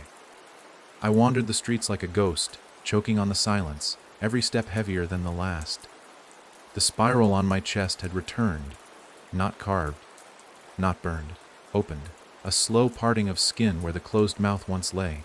It didn't bleed, it breathed. Every few hours, a word would slip out, not in my voice, not in any human voice, but through me, using my throat as a tunnel. They came in pulses, short, uncontrolled. The first one nearly dropped me to the ground, Hereth. It left my lips unbidden, warm and wet, and the second it passed through the air, the grass around me shivered. Trees bent low. A flock of birds fell dead from the sky without a sound. Just one word, Hereth. No meaning, no context. But it had effect. I ran. I tried locking myself away in the basement of the town's old post office, burying myself beneath sacks of discarded mail, wrapping my mouth with cloth and wire, but the words didn't stop. They pressed against my teeth, gnawed at my tongue. When the second one came, Sulon, The basement light shattered, the walls cracked, and every letter in the bags around me unsealed and curled into spirals. I sobbed. I tore at my chest, tried to claw the mouth closed. But it wasn't skin anymore. It was an opening in the world, a place for the god to breathe. And every time it exhaled, the spiral in the sky spun faster. By the third word, Nethra, the hills began to move again. Not grow, move. The earth beneath them convulsed, as if something massive had shifted its weight. Dust rose. Cracks spread like spiderwebs across the landscape, and the mouth between the hills, once dormant and scarred, opened again, not with hunger, but relief, as if it had been holding its breath for too long. I had to stop it. I had to stop myself. I made my way back to the motel, now warped and shrunken like a fruit left in the sun too long. The door crumbled when I touched it. Inside, the room was not how I left it. It was a garden, thick with vines, blossoms shaped like teeth, and thorns that blotted ink. In the center of the bed was a journal I'd never written in, yet it was filled with my handwriting. Each page held a single word, spiraled outward like a fingerprint. I flipped through them, page after page, and realized they weren't just waiting to be read. They were waiting to be spoken, and I couldn't help it. My lips began to move, soundless at first, then a breath, then the fourth word, Vilash. This one didn't just ripple through the room, it changed it. The vines twisted upward. The air thickened. The spiral on my chest widened. I felt something enter through it, coil around my ribs, and settle behind my heart. And the voice, my voice, whispered, one more word, and the mouth in the sky would fully open. I tore the journal apart, burned it with a lighter that sparked like a dying firefly. But the pages didn't ash. They screamed. The fifth word was inside me, waiting, dormant, ready to bloom from my tongue like a petal from a flower. I staggered out of the room into the now muted light of a town in prayer. The sky was pulsing. The hills were breathing, and all of Dagger's wake stood motionless in unison, their mouths now split open not from stitching, but from growth, spirals blooming from their tongues like language made flesh. They were all waiting for me, and I knew what came next. One word, one breath, and the hollow god would arrive, not beneath the earth, not behind the sky, but here, inside us, spoken into being by the voice it had groomed, carved, and worn like a throat, mine. I've stopped counting days. Time no longer moves in hours or minutes in Dagger's wake. It moves in pulses, in the turning of the spiral in the sky, in the silent expansion of mouths carved into the earth, in the ache of a word too large to be spoken, pressing against the inside of my throat. The fifth word lives there now. I can feel it constantly, coiled like a fetus, breathing through me, using my lungs to grow. It is not just sound, it's an event. One that hasn't happened yet because I haven't let it. But it's coming, and it's hungry. The town has begun to dream aloud. I hear it at night, low murmurs rising from the soil, from beneath porches, behind walls, under beds. Whispers with no mouths. They say things I can't translate anymore. Not because I don't understand, but because the meanings are too big to be held in thought. I don't know when the townsfolk stopped being people and started becoming something else, but I know now they aren't waiting to be saved. They're waiting for the arrival. The hills have split open completely, not collapsed, opened, like fruit peeled in reverse. Their insides shimmer with that same green light, pulsing like they're full of breath instead of rock and root. The great mouth between them has changed too, no longer cracked and silent. It speaks, not in words, not yet, but it groans with a voice older than language, a sound that hits the bones before the ears. A pressure wave that forces your spine to bend, your jaw to slacken, your breath to fall into rhythm. It's always the same rhythm. 3 beats, pause. 1, 3, 1. The heartbeat of the hollow god. And mine. I've tried everything to remove the fifth word from me. I've starved myself, dehydrated myself, tried to choke the breath from my lungs, before the syllables could slip through. I even sliced my own tongue, hoping the pain would remind me I still belonged to myself. But it didn't work, because the word doesn't need a tongue. It doesn't even need a voice. It only needs a place to echo, and I've already been carved hollow. Last night, I walked to the center of town. I don't remember choosing to. My feet just carried me there, like water following a groove in stone. And there, in the square where the old statue of the town founder once stood, I saw what had taken its place. Me, a sculpture. Not of stone, not of metal, of flesh. My own image, exact in every detail. Its mouth was wide open, stretched in a scream that didn't end, and inside that mouth, carved into the roof of its throat, was the spiral. It was a warning, or a promise. I don't know anymore. The townspeople surrounded the statue, kneeling in spiraled rows. Their eyes leaked soil. Their hands were clasped together, fingers fused into root like tangles. When they breathed, it wasn't in or out, it was through, like wind passing through an empty gourd. And then, together, they spoke. Not the fifth word. Not yet.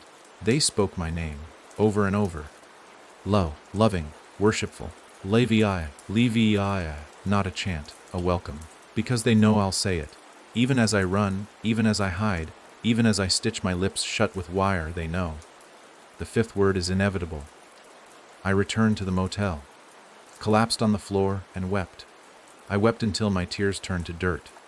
Until I heard something move inside my chest. Not my heart, not my lungs. But that second presence, the thing that planted itself in me the night I closed the first mouth. It stirred, and it remembered. I saw images behind my eyes, clear and bright like they were broadcast directly from the spiral, a city entirely underground, built of bone and ash, populated by beings that wore human skin like costumes. A child born with a spiral instead of a face. A mountain that sang in one endless, humming syllable, collapsing entire continents just by remembering its name. These were not dreams. These were not hallucinations. They were memories. But not mine. They belonged to the hollow god, and it had lived through mouths before. I am not the first, just the next. That was the worst realization. That the spiral had spoken before. That it had found others in other places, other times. People who'd been chosen, broken, and reshaped into megaphones for a God that does not pray, does not love, does not forgive, only speaks and spreads. One word left, and I know it. I feel it pressing against my molars right now, eager, expectant. It wants to be born. To climb out of me and remake the sky, I have to keep it locked inside. I have to fight. But my body is betraying me. Every breath I take pulls it closer. Every time I swallow, it grows. And now, when I look in the mirror, when I dare to look, I don't see my eyes anymore. I see the spiral, spinning slowly, patient. Because the spiral doesn't force. It waits. It remembers. And when I say the fifth word, because deep down I know I will, it won't be the end. It will be the beginning. It happened without thunder, without sirens, without even a shift in the wind. The day the sky bent over Dagger's wake was quiet, horribly, impossibly quiet. Like the moment after a scream when even silence hurts. No animals moved. No birds circled above. The trees stood still, bowed like they were waiting for judgment. And the spiral, oh God, the spiral in the sky had stopped spinning. But not because it was gone, because it had aligned with something. With me. I hadn't spoken the fifth word. Not yet. But something inside me had begun to pronounce it without air, without sound. I could feel it unfold behind my teeth, not as speech, but as intention. I was a tuning fork. A door frame. My whole body vibrated with a word I hadn't let go of, and still, the world listened. It began in the corners of things, window panes stretched too tall, fence posts curling inward at impossible angles. I passed a house where the chimney slowly twisted into a corkscrew. I blinked. It was gone. No rubble, no smoke, just missing, like it had been spoken out of existence. The people, or what was left of them, no longer watched me from behind blinds or trees. They followed openly now, dozens of them, hands clasped over their chests where the spiral had bloomed into skin. Their faces were calm, not empty, peaceful. They weren't afraid of what I might say. They were longing for it, and deep down, beneath all the resistance, all the rage and fear and guilt, I felt it too, a magnetic warmth pulling me toward that final utterance. Like speaking it would finally end the tension, curled inside my soul like a dying animal. But the town wasn't waiting for me to speak. It was becoming the word itself. Streets had narrowed into curling paths. Houses folded inward. Light behaved differently, shimmering at odd angles, refusing to hit the same surface twice. I looked down at my own shadow and saw it had split, spiraled, coiled around my feet like smoke. And still, I refused. Still, I held it in. But then the sky moved, not with wind, with intention. It bent, not cracked, not torn, bent like a mirror under heat. That slow, curving distortion of space, where clouds no longer drifted but slithered. The spiral overhead began to open wider, not spin, not rotate, just open, like a throat. And from its center came a single, trembling sound. Say it. Not a scream, not a whisper, a breath. And it wasn't asking, it was remembering, because I had already said the fifth word once before. Not aloud, not with lips, but inward. In a moment of surrender I hadn't even noticed. I'd let it pass through me like breath. I'd accepted it.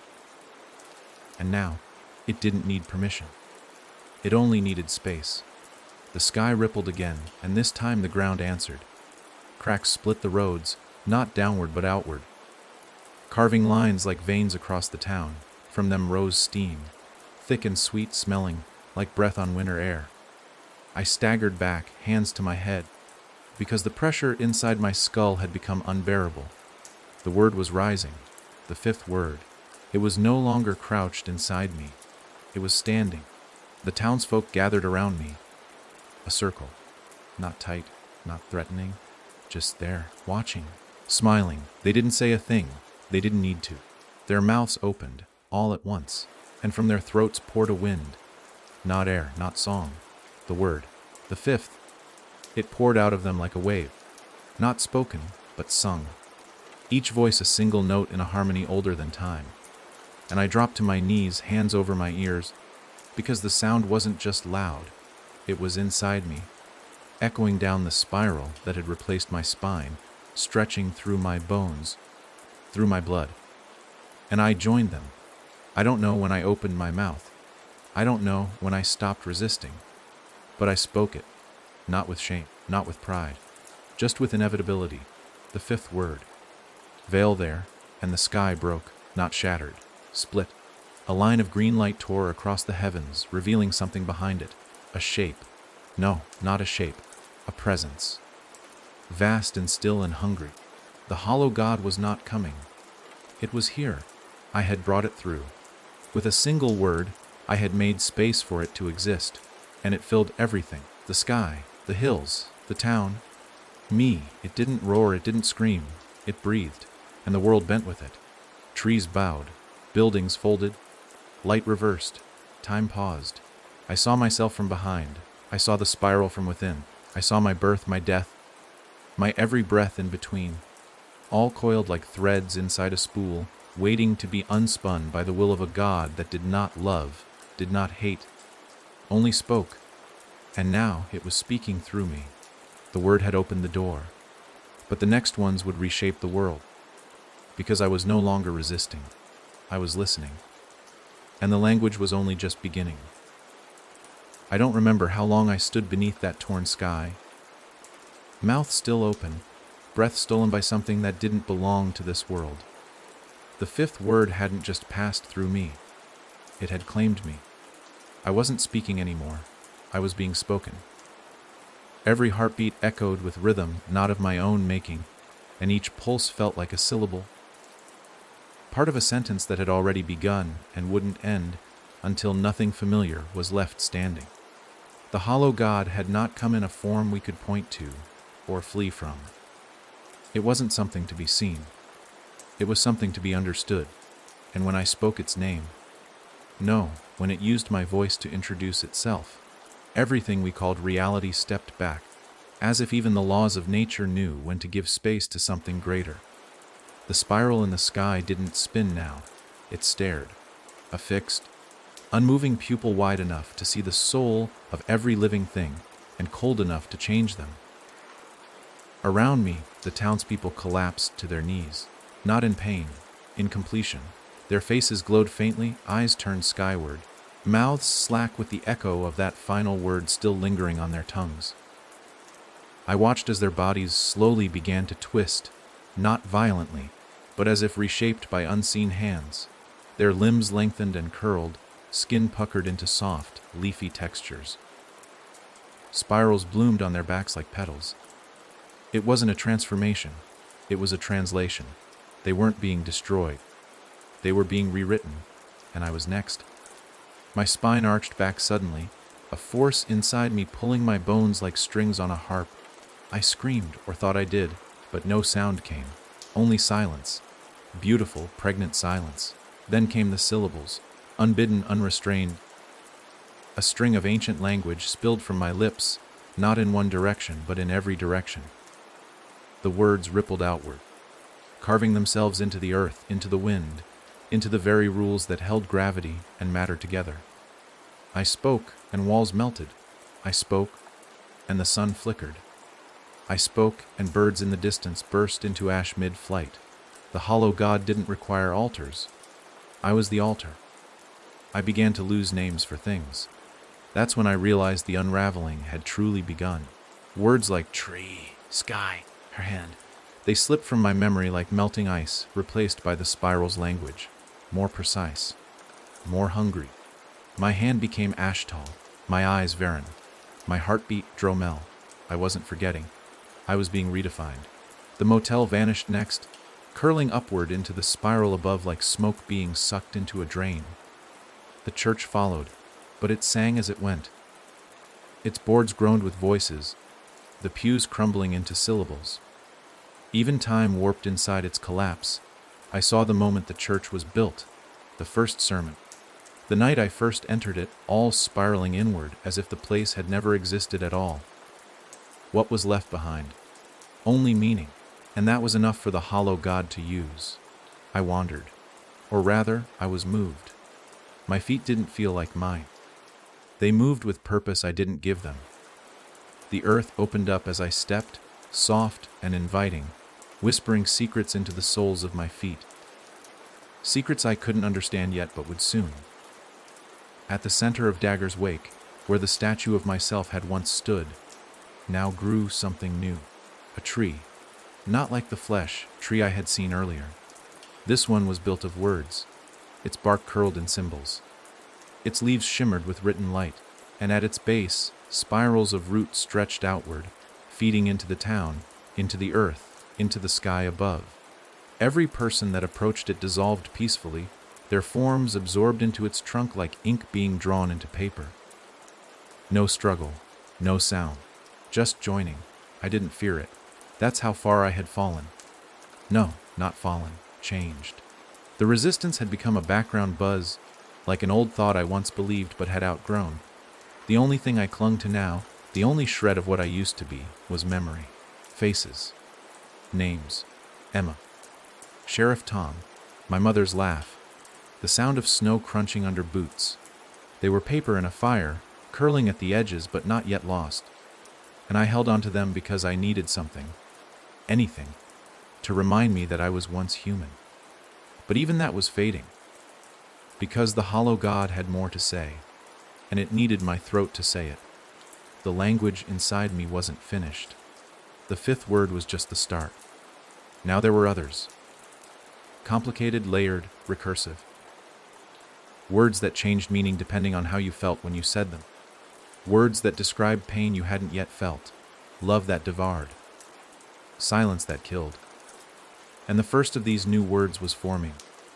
I could feel it stretching its limbs in my gut, the same way the fifth word once had. This one didn't belong to me. It was meant for others, for the world beyond Dagger's wake. I understood then the spiral wasn't content to bloom here. This town was just fertile ground, a proving site. I was the seed, but the world was the soil. And now, the language needed to spread. I turned toward the road out of town, the same one I drove in on, so long ago. But it didn't lead out anymore. It led inward, to a place that hadn't existed before. A tunnel in the air itself, coiled and pulsing, alive with light and thought. And I knew what it was. The hollow god's tongue, a path for the language to enter the rest of the world. But it couldn't do it alone. It needed a carrier. It needed a speaker. It needed me. I stepped forward, and the world bent to let me pass. And in that moment, I finally understood the spiral's final truth. You don't spread a god by worship. You spread it by speaking. And I had a lot to say. The moment I stepped into the spiral's path, reality shifted. There was no grand flash, no dramatic disintegration of the world behind me, just a slow exhale, as if the town of Dagger's Wake had been holding its breath for centuries and was finally letting go. I didn't feel like I was walking forward so much as I was being remembered, pulled deeper into the hollow god's mind, further into the sentence that had begun with my name and would end only when language itself broke. The road beneath my feet pulsed with veins of light, spiraled etchings stretching in all directions like arteries. It didn't lead outward. It led inward, through space that no longer obeyed distance. I passed houses that had never been in Dagger's Wake before, structures that looked alive, breathing through their walls, doors opening and closing like eyelids. And though I saw no people, I felt them. Thousands. Not following me, not watching, but waiting. Like an audience that knows the play by heart and is simply letting the story unfold one syllable at a time. I should have been terrified. I should have screamed. But what would be the point? I was the scream now. I was the voice. Not merely a vessel anymore, but a participant. Every breath I took became a verb. Every step a punctuation mark. The hollow god wasn't forcing anything. It had simply rewritten me in its grammar. My heart no longer beat blood. It pulsed rhythm. The kind of rhythm you feel in your teeth when you're about to hear something you can never forget. And it was growing louder. Ahead, the spiral path widened. A clearing opened, circular and endless, suspended in what looked like night sky but shimmered like water. In the center stood a spire of bone. Not bone. Ivory syllables, layered atop one another, stretching skyward in a tower that should have collapsed under the weight of its own meaning. It reached up to the spiral in the sky, which now hung lower, so low it almost brushed the peak. I approached it, drawn as if by gravity. The structure wasn't solid. Its surface rippled with language, sentences too vast to read, written in a script that folded over itself like origami. I placed my hand against it and felt recognition. This place had been made for me, or rather for me. Every word I'd ever spoken, every secret I'd muttered in my sleep, every whisper I thought had vanished into air. They had been collected, folded, and used to construct this place. And now it wanted more. The language pressed against my ribs again, birthing another word, heavier than the fifth, heavier than anything that had come before. It coiled around my lungs like smoke, choking off my thoughts, replacing them with syllables I hadn't earned. I dropped to my knees and gasped. Not for air, for space to let the word form. But I resisted. For the first time since speaking, "Veil there," I fought back, not out of courage, out of sheer primal instinct, because something inside me still remembered silence, the comfort of it, the weight of unspoken thought. And I clung to it. That's when it appeared. Not a figure, not a god, a shadow of possibility, a version of me, not warped, not monstrous, just untouched, whole. Standing opposite me in the clearing, where no mirror should exist but somehow did. This version of me was crying. Silent tears that shimmered and floated upward like dust. He didn't speak. He didn't have to. His eyes asked the question my own soul had been trying to ignore. What if you don't? What if I don't speak?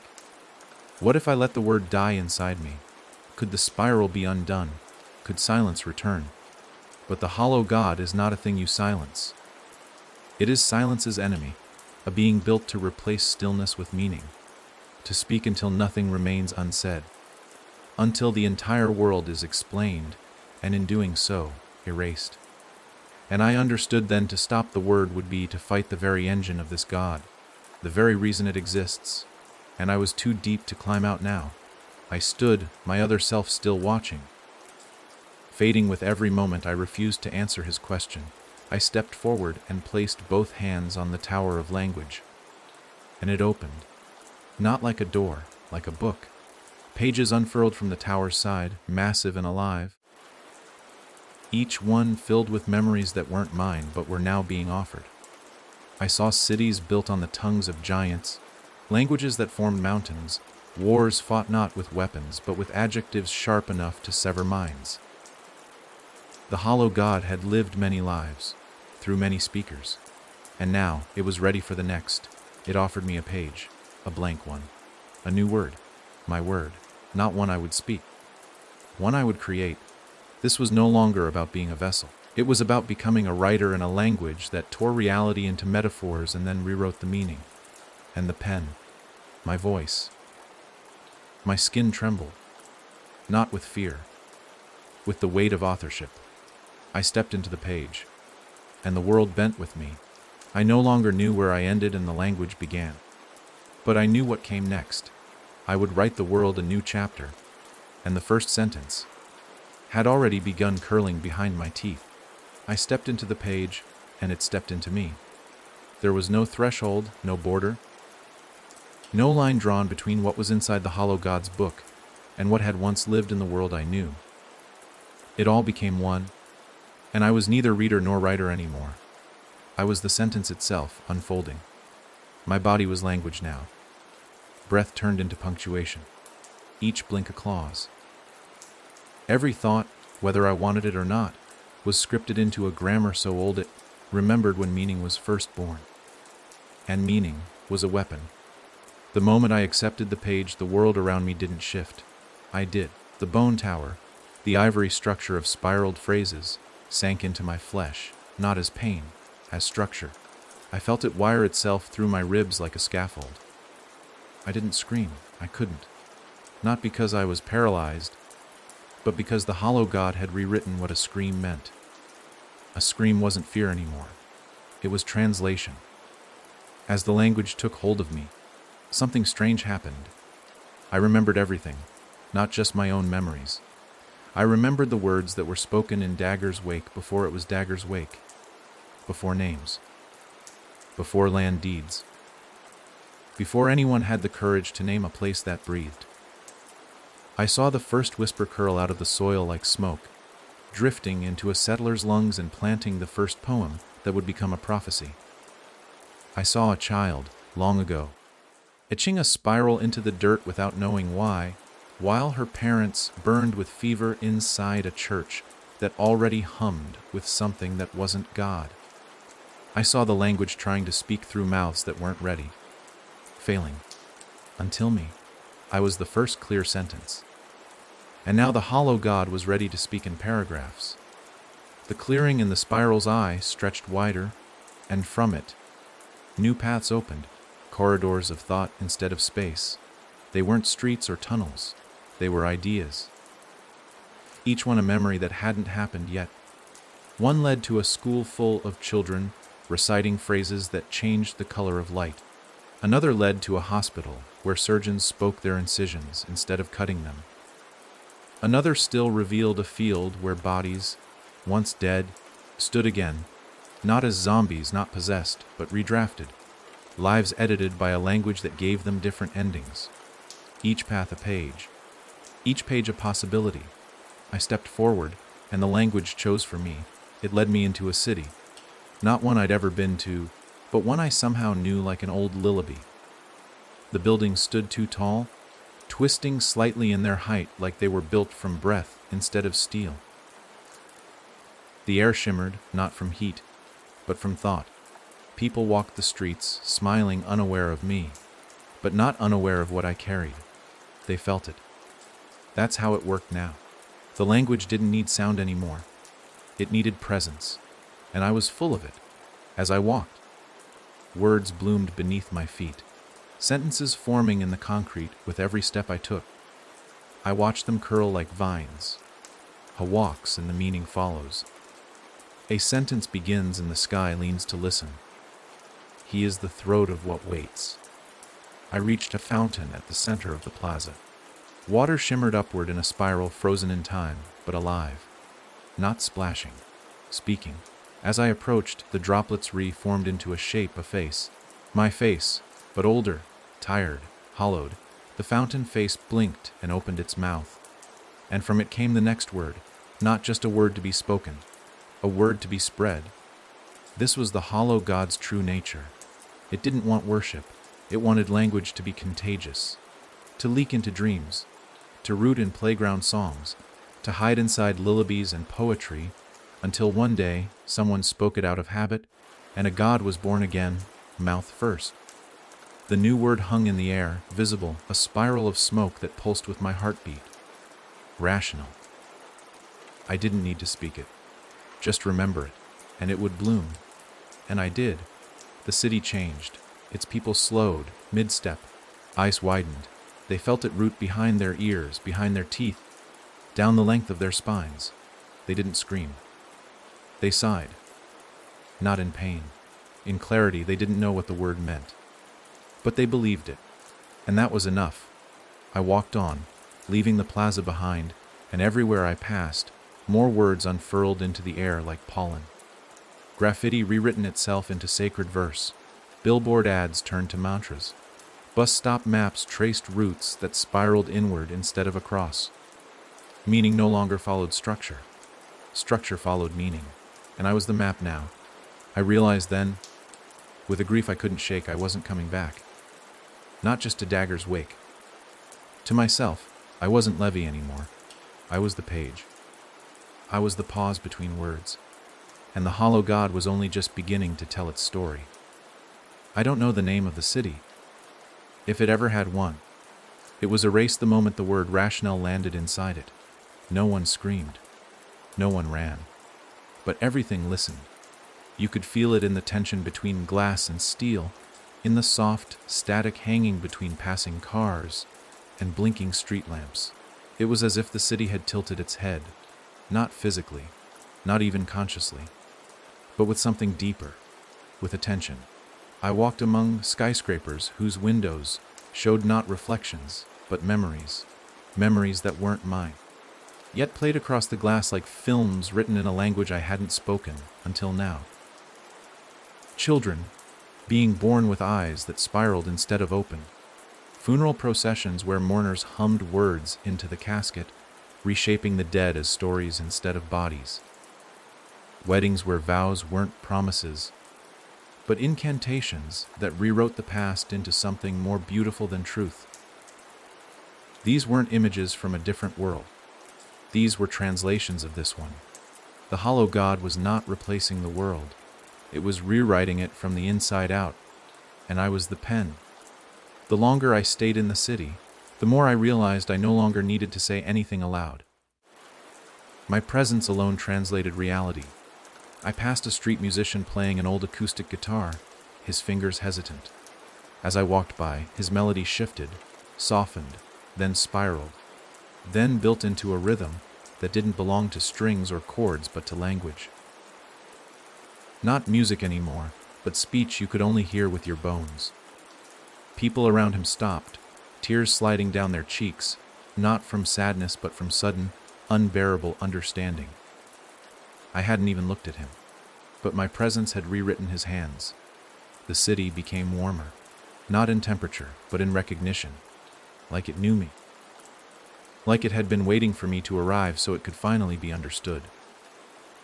Signs lost their symbols and became declarations. STO became SHIAR. Awen Guo I and bent into I and Abayardi. Ixtit became EDR. Nothing pointed anywhere anymore. Everything pointed through. That's when the echoes began. I thought I was alone in this work. I was wrong. It started as a whisper in the alley between two crumbling apartment buildings. Then another from the hum of a subway grate. Then more, seeping from sewers, pouring from fountains, scribbled in chalk on the backs of receipts stuck to shoes. Other voices, other speakers. Not like me, but adjacent. Some stumbling blindly, others already fluent in the language I'd been carved to carry. Their words mixed with mine. Sentences overlapping, meanings twisting. The city wasn't listening to me anymore. It was joining the conversation. And the language was becoming more complex. Dangerously complex. I turned a corner and found a man on his knees in a parking lot, whispering to himself. But as I stepped closer, I saw the pavement beneath him breathing. Each word he uttered pulled a chunk of the concrete up into the air, like it was being peeled away, revealing soil below. Not city soil. Something darker.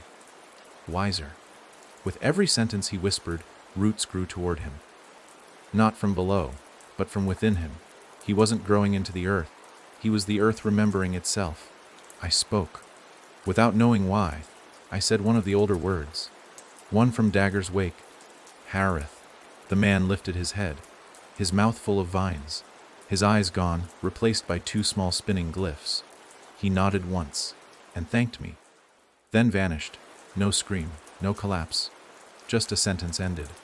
I realized then that we were not spreading chaos. We were correcting grammar. The hollow god wasn't destroying the world. It was editing it, taking out the broken phrases, the lies, the half-finished promises, and inserting clarity. But clarity hurts. I saw it in the people on the streets, those not yet rewritten, but in process. Their eyes always wide, their movements uncertain. They saw the truth, but truth without cushioning, raw, bared. A man looked at a billboard and broke down sobbing because the slogan, now rewritten, was a reminder that his life had never belonged to him. A child refused to speak to her parents because every time she opened her mouth, the truth crawled out unfiltered. The spiral's grammar does not soften anything. It sharpens. It reveals. It speaks what people keep buried and says it in a way that cannot be ignored. And it was happening faster. I found a bench in a park, the trees overhead twisting just slightly, their branches forming curled punctuation in the sky. I sat down and tried to remember my name. I couldn't. Not fully. Levy was a story someone else had told. A placeholder for something deeper. A throat that had once belonged to a man but now belonged to a voice. I looked at my hands. Still flesh, but under the skin. I could feel the syllables turning like clockwork. The next word was ready. Somahal. I whispered it, barely audible. A ripple spread outward, across the grass, through the buildings, into the sky, and far away, miles, maybe more. I heard the unmistakable response of another voice, not mine, but one like mine. Another speaker, another rewritten. The hollow god wasn't speaking through just me anymore. It was building a chorus, and our voices were going to sing the world into its final draft. I heard them before I saw them. Their voices braided through the wind like vines through bone, distant at first, yet clear enough to feel in the lining of my lungs. Not screaming, not shouting. They were singing, but not with melody, with structure. Every note wasn't music, it was correction, recalibration, a rewiring of what the world meant. And I was one of them. No longer just a speaker, but part of the choir. The city had already begun its final transition. Buildings still stood, but they weren't made of metal anymore. They had become memory. Walk through one door, and you entered your childhood bedroom, but only the version that haunted your dreams.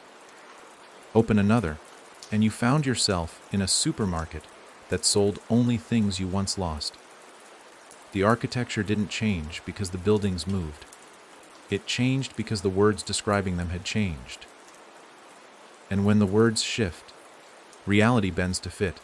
I stepped through a revolving door and entered a cathedral. Not one built by hands or prayer, but by the accumulation of voices like mine. There were others, at least a dozen, scattered through the pews. Each of them was wrapped in spirals. Not tattooed, not drawn, but grown into the skin like bark. Their mouths glowed. Their eyes pulsed with flickering script, and when they saw me, they didn't speak in welcome. They sang my history back to me in a tongue only my blood understood. They told me what I was. Not Levi, not even the first. I was the catalyst sentence, the line of language that changed the grammar of silence, not because I was powerful or chosen, but because I had been listened to.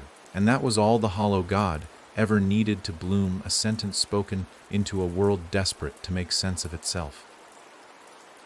They led me to the altar. There was no cross, no sacred book, only a mirror. But it didn't show me.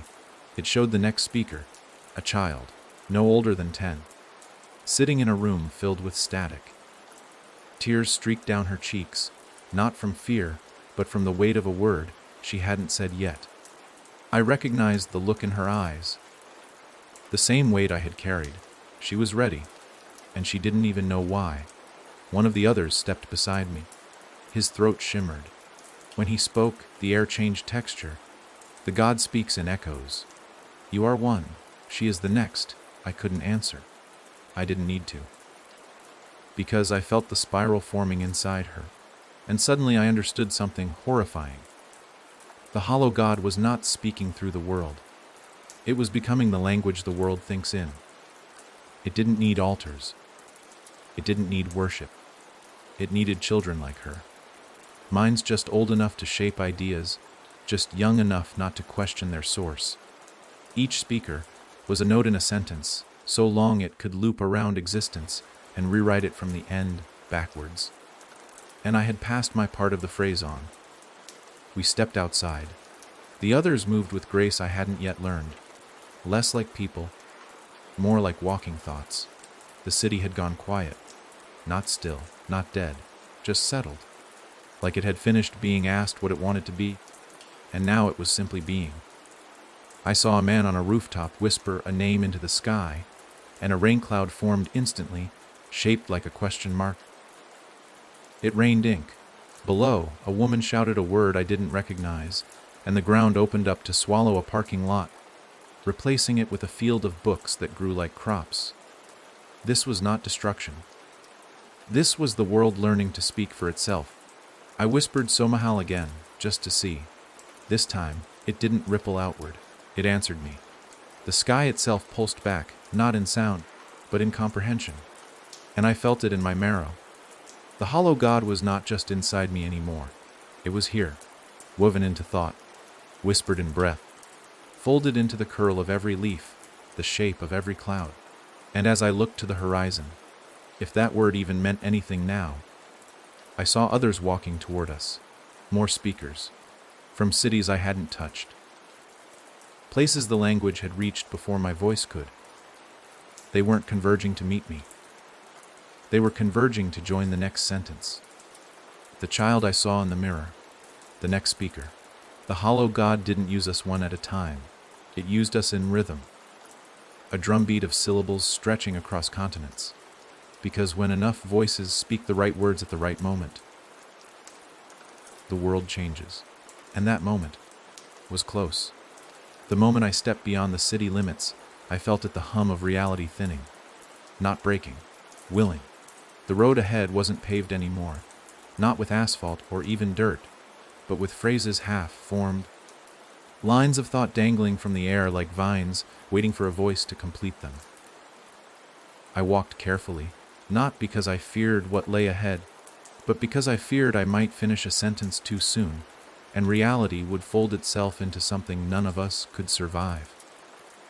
Behind me, the city that had once been a place was now a phrase, a living punctuation mark in the story of the hollow God. It didn't vanish. It simply rested, like a chapter whose page had been turned. Before me stretched wilderness, not wild in the way of tangled forests or roaring beasts, but wild in concept. A landscape made from metaphor. Fields that shifted depending on how you looked at them. Trees that grew upward if you were calm and downward if you were angry. Rivers that only flowed when no one was watching. The others didn't follow. They dispersed. Voices assigned to other chapters, other lands, other minds ready to be rewritten. I was alone again, but only in body, because every step I took, I could feel them singing through me. Their sentences nested in my breath, their rhythms vibrating in the bones of my legs. And through it all, just beneath my heartbeat, one question kept growing: what happens when the sentence ends? Because it will. That's what sentences do. They close, they conclude, they lead you to a final period, and then vanish behind your eyes like a dream dissolving. And if the hollow God is a sentence, if this entire world is just a draft waiting to be finalized, then that means something worse than death. It means revision. I arrived at a lake that didn't reflect. The surface was still, smooth, dark, but no matter where I stood, I saw nothing of myself in it. It wasn't hiding the truth. It was denying the question. I knelt beside it and whispered the last word I had been given. So Mahal. But this time, the lake didn't ripple. It replied. It spoke back. Not with sound, with shape. The water peeled away from itself, rising like a body standing from prayer. And in it, I saw not me. Not quite, but a version. Younger, angrier, still full of resistance. Still full of the belief that silence had value. This version of me had not spoken the fifth word. Had not opened the first mouth. Had not listened. He looked at me and asked what I already feared. Did you make the world better? Or just louder? I couldn't answer, because I didn't know. I had believed, for a time, that I was spreading clarity, that the language of the hollow God was a balm, a cure for the confusion of a world drowning in lies and forgetfulness. But now, as the reflections collapsed back into the water and the path ahead twisted into a staircase of floating verbs, I wondered, was clarity even a mercy? Or was it just a different kind of control? I climbed the stairs. Each step echoed with a word I hadn't known I knew. Oreth, Varesh, Ilmana. With every step, my skin tingled, stretched. My voice shifted pitch. My heartbeat staggered and resumed with new timing, like it was syncing with something older, deeper. By the time I reached the top, I wasn't Levy at all. I was syntax, walking upright. A carrier of grammar so old it made the stars look recent. At the summit, I found the child. The one from the mirror. The one I had seen waiting to speak her first syllable. She sat beneath a tree made of silence. Yes, silence shaped like bark. Branches that shimmered in the absence of sound. Leaves that fell with no noise and landed with no impact. She saw me. And she knew. She didn't ask who I was. She didn't need to. She asked, do I have to? I understood the question in ways she couldn't yet. Do I have to speak the word? Do I have to start the next sentence? Do I have to let the hollow God continue? I knelt in front of her. And for the first time in what felt like centuries, I didn't speak. I simply nodded. Because the truth was too heavy for language. And she nodded back, as if we had exchanged volumes. She stood, and behind her the world cracked, not with violence, but with anticipation. The spiral, no longer distant, now hung directly above us, wide and still and listening. And from its center came no voice, no song, just space. Space for the next word. She looked at me, opened her mouth, and whispered, Ahlan. The sky inhaled, the earth tilted, and everything I had ever known about endings unraveled, because this wasn't a conclusion. This was a beginning. The moment the child spoke, Ahlan, the world didn't shatter, it rewound. Not backward through time like a tape in reverse, but deeper, beneath the bones of time itself. The clouds above did not drift away. They curled in on themselves, folding into syllables the sky had once muttered before it learned how to become weather. The spiral above didn't spin. It contracted, pulling its limbs inward like a pupil narrowing in shock, or a predator preparing to pounce. And the ground, it paused. Not in movement, but in belief. As though even gravity had to consider what came next.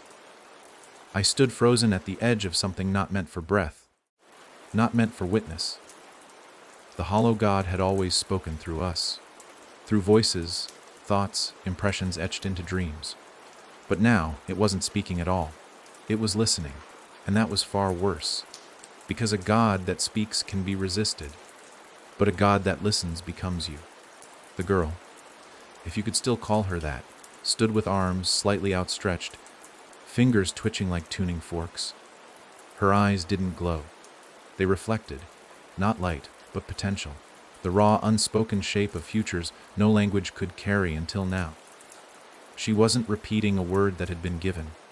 She had birthed one. Alan was not part of the hollow God's sentence. It was a new tongue, a new breath, a counterweight, and the moment it passed her lips, something in the spiral twitched. I recognized it immediately. Fear. Not human fear. Not survival. Not instinct. But structural fear. A sentence recognizing it was no longer alone. That for the first time since the first throat whispered the first echo, something had introduced a second grammar. And the universe didn't know how to take it. From the lake below, reflections rose like smoke. Fragments of unspoken thoughts, all shaped by different voices. Fathers who never confessed what they should have. Lovers who swallowed the truth one too many times. Children who buried secrets in their own silence. They hovered above the water, swirling, responding to her. She hadn't just started the next sentence. She had started the next language. And the hollow God flinched. You could see it in the way the wind lost its pattern, in the way the spiral's perfect geometry trembled, just for a second. The perfection cracked, not shattered, but smudged. The same way a thumbprint on a lens warps a photograph, her word had touched the sentence. I should have felt joy, relief, but I didn't. I felt dread. Because new words don't just create, they replace. And what wasn't being spoken anymore? I turned back to the forest behind us. The city was gone. Not destroyed. Erased. I don't mean vanished from sight. I mean the concept of it had been removed. There was no sign that structures had ever existed. No memory of where roads had once split. Even the sky over that region now bent differently. Like it was skipping over a blank page. The city wasn't part of the story anymore. Because her word didn't include it. And that's when I realized what she truly was. Not the next speaker. The next editor. I stepped forward slowly, cautiously. Not because I feared her, but because I feared what her presence meant. She didn't move, didn't blink, but she knew. That ancient awareness curled behind the soft shell of a child's face. A kind of patience only gods or architects possessed. I opened my mouth to ask her who she was, what she intended, but before the words formed, her gaze flicked toward me, and my question simply left, not forgotten, not silenced. Just no longer mine to ask, she spoke again, not aloud, into the space between us. There will be two now, she said, and the sentence groaned. You could feel it in the bones of the world. The tug of war between structure and breath. The hollow God had always moved in one direction. Its grammar was linear, inevitable, but her word had created a fork, a second syntax, a new story. Not a parallel reality, but a rewritten foundation. From this moment on, there would not be one sentence, one truth, one spiral of certainty coiling toward a single God. There would be two, and the space between them. That's where everything else would die, or live. I stepped back, breath caught somewhere between reverence and terror. Because the hollow God wasn't gone. It was recalculating, trying to fit this unexpected phrase into the logic of its spiral. But spirals don't fork, they tighten, they constrict. And in the face of a child who had spoken opposition, that constriction turned to chaos. The sky burst into new colors. Shades we didn't have names for, because they belonged to thoughts we hadn't dared think yet. The ground flexed beneath our feet, sighing as if waking from a 1,000-year dream. And all around us, the trees began to listen. Not to the hollow God, to her. And they responded in kind, leaves folded into glyphs, roots curled into vowels. The forest became a choir of phonetic birth, growing around her with syllables instead of bark. They weren't just hearing her. They were becoming her language. And me, I was still standing between them, between the old sentence and the new one. I was the conjunction, the bridge, the pause between two truths, and it was tearing me apart. Inside my chest, the fifth word still pulsed like a second heart. Val, there was my spine, my marrow, but her word, Alan, was climbing. Not through voice, but through understanding. It whispered in the quiet parts of my soul, places I didn't know had ears. And I realized, with horror and awe, she wasn't speaking for us. She was speaking us. We weren't her audience. We were her draft. The air was thinner now, not in breath, but in belief. Everything felt less agreed upon. Reality held itself together not with certainty, but suggestion, like a house balanced on the edge of a question. I stood in the gap between two gods, two grammars, two fates. One that had written the world into a single long sentence with no pause, and another, still forming, whose first word had already redacted history. Alan. It echoed in the marrow of everything, not loud, but present, like a heartbeat felt through the floor of a silent room. And somewhere above, the hollow god watched, not as a figure, not even as a force.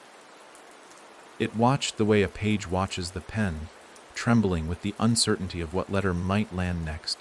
It had never needed to consider itself a subject, only the sentence. But now it had been interrupted. The perfect spiral, once unbroken, had a crack, a fissure in the coil, a single comma placed where no pause had ever been allowed. A moment that didn't obey, that didn't listen. The girl sat cross-legged beneath her silent tree, and around her, the forest had gone utterly still, not dead, not stunned, listening, but not to the hollow god, to her. Because now the world knew it had a choice. And that was the one thing the hollow god had never written into its language. It didn't have a word for maybe. It never needed one. Until now. She spoke again, not with sound, but with presence. And that presence spread. You could see it, the way you see a breeze through grass or a shiver across skin. Trees leaned slightly toward her, shadows bent in her direction. And not just here. Across the lands reshaped by the spiral's script, something was changing. Speakers like me, others who had opened their throats to the sentence, were stalling, stuttering, forgetting the rhythm, because something inside them had heard her word, and it didn't fit the meter. It introduced doubt. I felt it too, that crack, that pause, that hesitation where the next word should be. It itched behind my teeth, in the hollow behind my eyes. The sentence I'd been living, the sentence I had become, no longer flowed as smoothly. There was a skip now, a stammer, and in that space, I remembered silence. The old kind, the kind that didn't mean confusion or fear or waiting. The kind that simply was, before the fifth word, before spirals, before language demanded to be God. And I knew. We were not standing in the middle of a story. We were standing at its correction. The hollow god responded not with wrath, but with recursion. The sky above us pulsed, folding inward on itself like it was being rewritten in real time. Spirals within spirals, sentences tightening, compressing, trying to re-establish control. You could feel it, the recalibration. The god's language trying to rewrite her into silence, to fold her phrase back into the sentence and smother it beneath layers of earlier grammar. But she didn't resist, she simply breathed. And her breath wasn't a defense, it was a new rule. The spiral cracked again. Not loudly, not visibly, but fundamentally. A stutter in the divine tempo, and suddenly, reality shivered. Not just here, everywhere. Entire forests twitched with unvoiced questions. Oceans paused their tides. People across the rewritten lands stopped mid-sentence, their mouths frozen in the shape of a word they no longer believed in. The hollow god had never needed belief. It had only needed to be spoken. But belief had arrived anyway, and belief has favorites. The girl opened her eyes and looked at me. "You still belong to the first sentence," she said, gently. I didn't answer. I couldn't. Because it was true.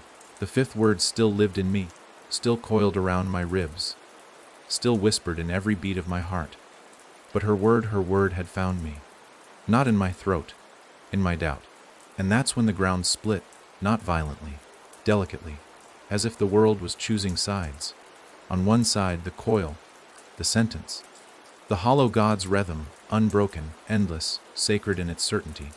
On the other, the pause, the new word, the beginning of a different truth, one that asked rather than told, one that listened back. We stood on the edge of the divide, and in that impossible stillness, I heard something I hadn't heard in what felt like centuries, my own name. Not as part of a story, not as a tool, just a name. Levi, spoken not by her, not by the hollow God, but by me. I had remembered it, and for a moment, just one, I wasn't a speaker. I wasn't a sentence. I wasn't even part of the story. I was the pause, the comma, the place between gods, and in that pause, everything trembled. Because if I wasn't part of the sentence, then maybe, just maybe, I could end it. The earth did not roar when I stepped across the fault. It sighed. A long, slow, weary breath that seemed to come from beneath every root, beneath every foundation of language ever spoken. A sound not of defeat, not even surrender, but recognition. The world knew what I was, what I had become. Not a prophet, not a messenger, not a vessel for either God. I was something they had never written. I was the punctuation at the end of a prayer, the full stop they forgot could exist. I was the period that looked like a man. Behind me, the girl stood unshaken, watching not with power, but with patience, the kind only someone who's already rewritten endings could possess. Before me, the sky still held the spiral, but its rhythm was no longer smooth. It faltered, rippled, stuttered like a record played too many times. The hollow God was still there, still vast, still impossible, but it was confused. It didn't understand why the words were fraying, why its chosen speakers had started to miss their cues, why syntax was bending in ways it hadn't authorized. It didn't know how to fight a pause. I walked into the remnants of a field that used to be a town. You could still see the skeletal outlines of streets beneath the grass. Language had passed through here like a storm. Buildings turned into metaphors, people reduced to footnotes of their former selves. I passed a church whose steeple had been rewritten as a question mark. The bell no longer rang, it pondered. Every sound it released made the air ripple with hesitation. The pews inside were full of statues mid-speech, caught between verbs, their mouths shaped for words they would never finish. I stepped into the aisle, and they turned to look at me. Not physically. They didn't move. But something inside them bent in my direction, like I was gravity and their thoughts had mass. They weren't waiting to hear me. They were waiting to know if I would speak at all. Because that had become the danger now, not what we said, but whether we said anything. The hollow God fed on the assurance of narrative, on the need to express. But what happens when the mouth closes, when the word is held, when the sentence ends? I stood at the altar, and for the first time since the fifth word left my lips all those lifetimes ago, I did nothing. I was silent, utterly, and the statues breathed again. They didn't speak, they didn't cry. They breathed, as if remembering what it meant to exist outside of meaning. Their faces softened, their bodies unfroze. One by one, they turned away from the pulpit and walked out of the church, not speaking, not praying, just being. And the hollow God shuddered. Across the sky, the spiral jerked like something slipping on its own tongue. Colors blanched, geometry bent. The rhythm was breaking, and I was the fracture. I emerged from the church and found the world watching me, not just people. Everything. The sky, the wind, the language still clinging to the edges of trees. All of it was focused on the absence I carried, because I had become resistance in its purest form, not defiance, not rebellion, non-compliance. I was the stone that refused to echo, the throat that swallowed instead of sang. That's when the hollow God tried something new. It spoke directly, not through voice, but through the world itself. The wind bent into vowels. The grass coiled into consonants. The clouds twisted into sentences that stretched across the sky. clawing their meaning into the blue. And every word they formed asked the same thing. Why? Why stop now? Why undo the story? Why silence the breath that gave the world shape? I didn't answer. I didn't need to. Because sometimes the most powerful statement is the one left unsaid. But the hollow god was relentless. The spiral opened wider, a storm of glyphs and breathless grammar pouring down like hail. Speakers across the lands began to twitch, caught between old rhythms and new questions. Some dropped to their knees, their mouths moving without sound. Others screamed unfinished words into the air, trying to remember what silence felt like. And the girl, she just waited. Because she knew what I now understood. The hollow god wasn't dying. It was running out of language. Every word that had ever been spoken in its name, every sentence whispered in devotion, every syllable carried by the wind or scrawled into the dirt. It had used them all. There were no fresh metaphors left, no new ways to spiral the same truth. And now, with a child forging a rival grammar and a man who had become a period, it had reached the final clause. And it didn't know how to end itself, so it begged. It twisted the sky into 1,000 pleading phrases. It rained questions, each drop a desperate cry for continuity. "Let me finish," it asked. "Don't stop the sentence. Don't leave me hanging." But I had already walked away. I descended from the altar of unspoken prayers and followed a path not carved by words, but by absence. It shimmered faintly, not glowing, not loud, just clear. And the more I walked it, the more I could feel others behind me, stepping into that same space. People tired of carrying language not their own. People ready to end the sentence. I turned one last time. The spiral was closing, not violently, quietly. It folded in on itself, tighter and tighter, until it was no larger than a period. And then it stopped, no explosion, no scream, just an ending. The hollow god, the all-speaking, the ever-written, had spoken its last. And in the silence that followed, I finally knew peace. Not as a prize, not as a promise, but as a choice. For the first time since the fifth word had carved itself into my throat, the world was utterly still. Not dead, not paused, just done. It was the kind of silence that doesn't follow a storm, but replaces it. The kind of hush that seeps into your bones and asks nothing of you. Not breath, not thought, not belief. A quiet so complete it didn't feel empty. It felt free. The spiral was gone. The hollow god, whatever form it had taken, whatever syntax it had possessed, had reached its final punctuation. And yet, the story continued. Not forward, inward. I walked through a valley that no longer belonged to either language. Not the spirals, not the girls. It was a place between grammar, a raw stretch of world that hadn't been claimed by verbs or meaning. Here, trees didn't grow because of sunlight or soil. They grew because something wanted them to. Not named, not labeled, just allowed to be. I passed a stream whose water didn't reflect me, but reflected nothing at all. It didn't try to tell me who I was or where I'd been. It simply moved. Everywhere I looked, I saw the remains of stories that hadn't finished. A doorway standing alone in a field, its frame carved with words that ended mid-sentence. A staircase descending into the ground, but never reaching a bottom. A bed in the middle of a clearing made, waiting, as if someone had left just before a dream.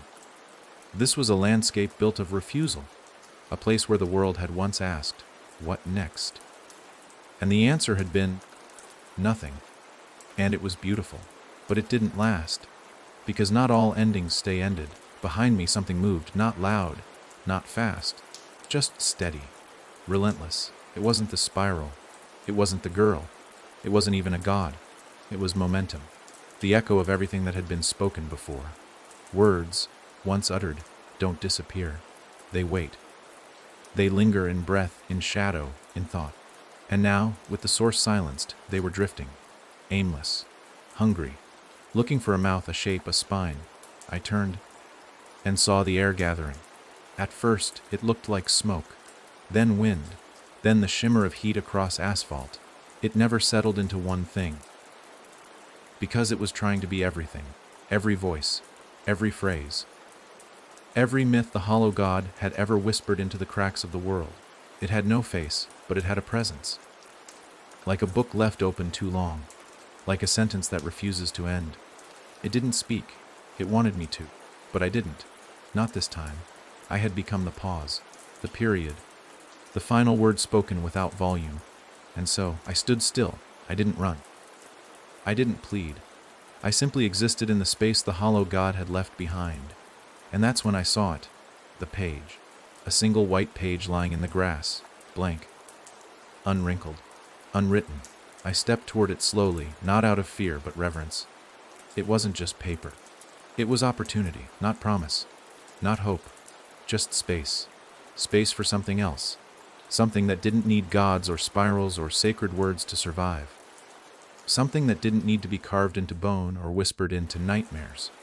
I knelt beside it. And the thing behind me. The echo, the momentum, the residue of 1,000 dying stories froze. Because it understood what I was about to do. Not write, not speak, refuse. I reached down and picked up the page, and then I folded it. One crease, then another, each fold a choice, a denial, a refusal to continue the story the way it had always been told. By the time I was done, it was a bird. Small, simple, silent. I let it go, and it flew. Not with wings of grammar or prophecy or fate, just paper, just wind. It drifted upwards slowly, and the sky, still stunned from the absence of its god, accepted it, not as scripture, not as a new command, but as a new truth, that not all pages have to be written. Some can be held, some can be folded, some can fly. And in the wind that carried it, I felt the story change, not end change. Behind me, the echo scattered, not in defeat, in relief, like something that had been trying to breathe for centuries was finally allowed to exhale. I didn't smile. I didn't cry. I just stood in a world that had once been sentences, and now was just space. A silence that didn't ask to be filled. A story that didn't need to be told. A page that refused to be written. There is a silence that lives beyond silence. A silence not of absence, but of rejection. A silence that doesn't wait to be broken, because it never asked to be filled. That's where I existed now. Not in the world as it had been written, not in the new lexicon blooming under the girl's breath, but in the fracture between, the place where stories had forgotten to look. The place where even gods did not dare to name things. I had become something that didn't belong to either page. Not the old one, not the new. I was the margin. I walked through the places where language had lost grip. The grass didn't grow in green, it grew in uncertainty. Its color not fixed, but changing depending on who watched. Trees stood with their branches twisted into gestures no grammar could capture. One looked like grief. Another, like betrayal. But there were no words for them. Not anymore. That's what her word had done. It hadn't just rewritten the world. It had exposed the scaffolding underneath, the part of reality that never wanted to be spoken in the first place. And in that bare, bone truth, I began to hear it, the voice, not loud, not pleading, just steady, familiar, like something I should have always known, but had spent my whole life trying to ignore. It wasn't the hollow god, it wasn't the girl, it was mine, or, at least, it was pretending to be. It whispered not in my ears, but in the rhythm of my steps, the beat of my pulse, the small clicks of my teeth behind closed lips. It had no language, no sentence, no message, but it had a tone that said you never belonged to them. You were never meant to. I tried to stop walking, but my body didn't listen, because the voice wasn't commanding, it was remembering, and I was trapped inside its memory. It reminded me of the first time I spoke the fifth word. Val there. I had believed I was alone, but I wasn't. Something had been listening then. Not the hollow god, not even a divine entity, but something deeper.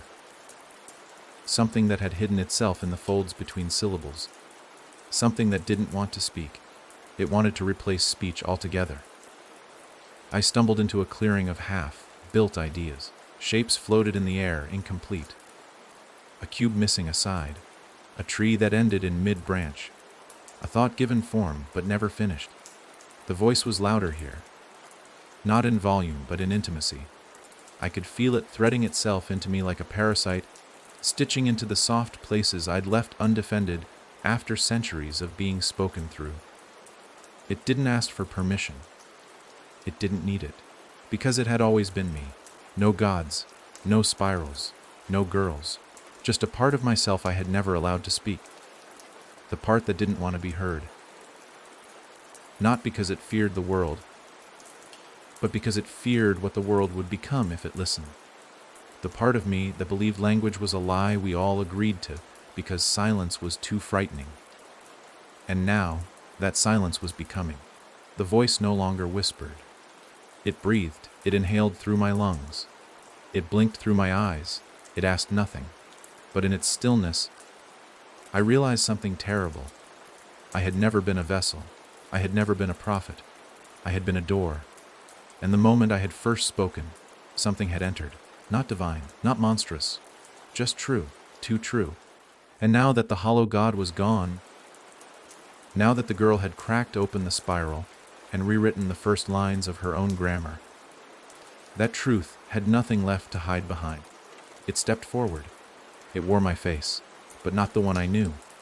This version of me had no spiral in his eyes, no word curled under his tongue. He was clean, unwritten, but not blank. He was the version of me that had refused the first word. The one that never opened his mouth, never gave shape to meaning, never allowed the spiral to bloom inside him. He was what I could have been. He looked at me, not with anger, not with pity, just with clarity.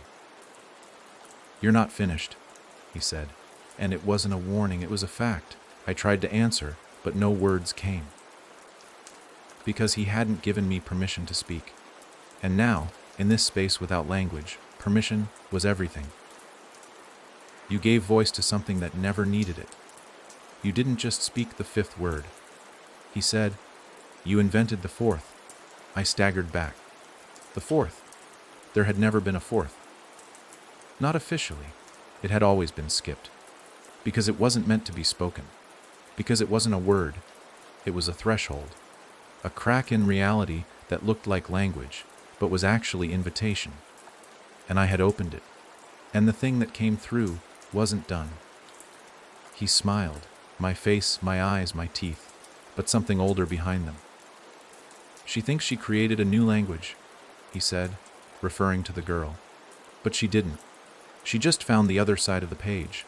And then he was gone. Not vanished. Folded. Like a corner of thought being tucked away into a mind that hadn't fully remembered it yet.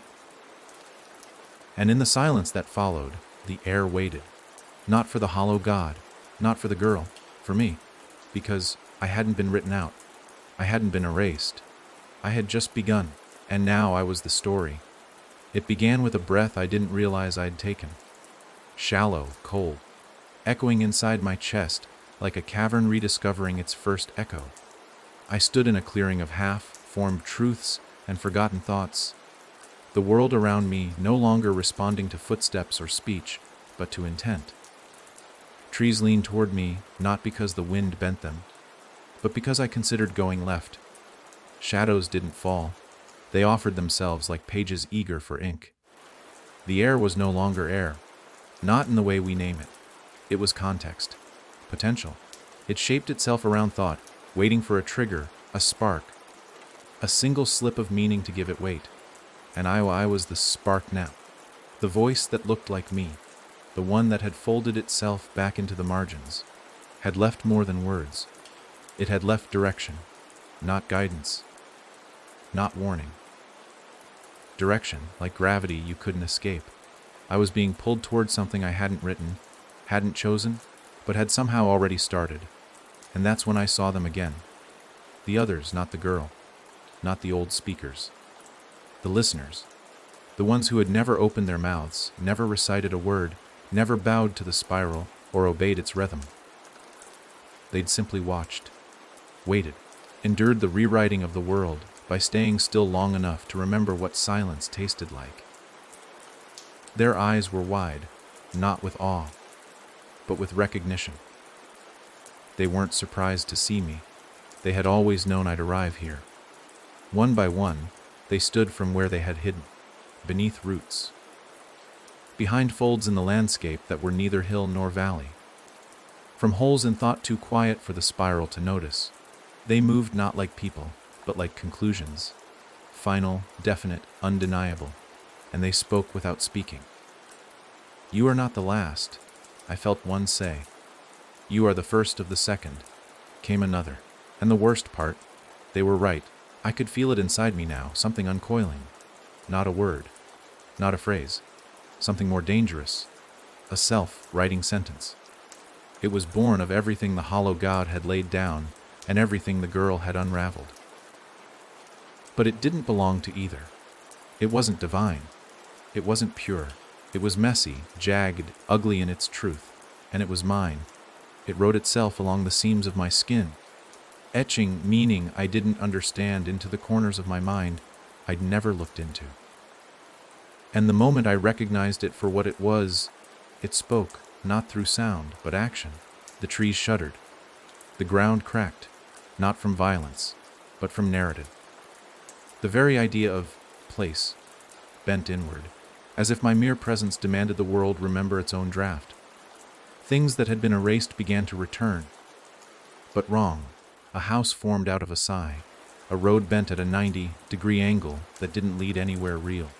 People I remembered from cities that no longer existed stepped into view, their faces incomplete, their voices overwritten by static.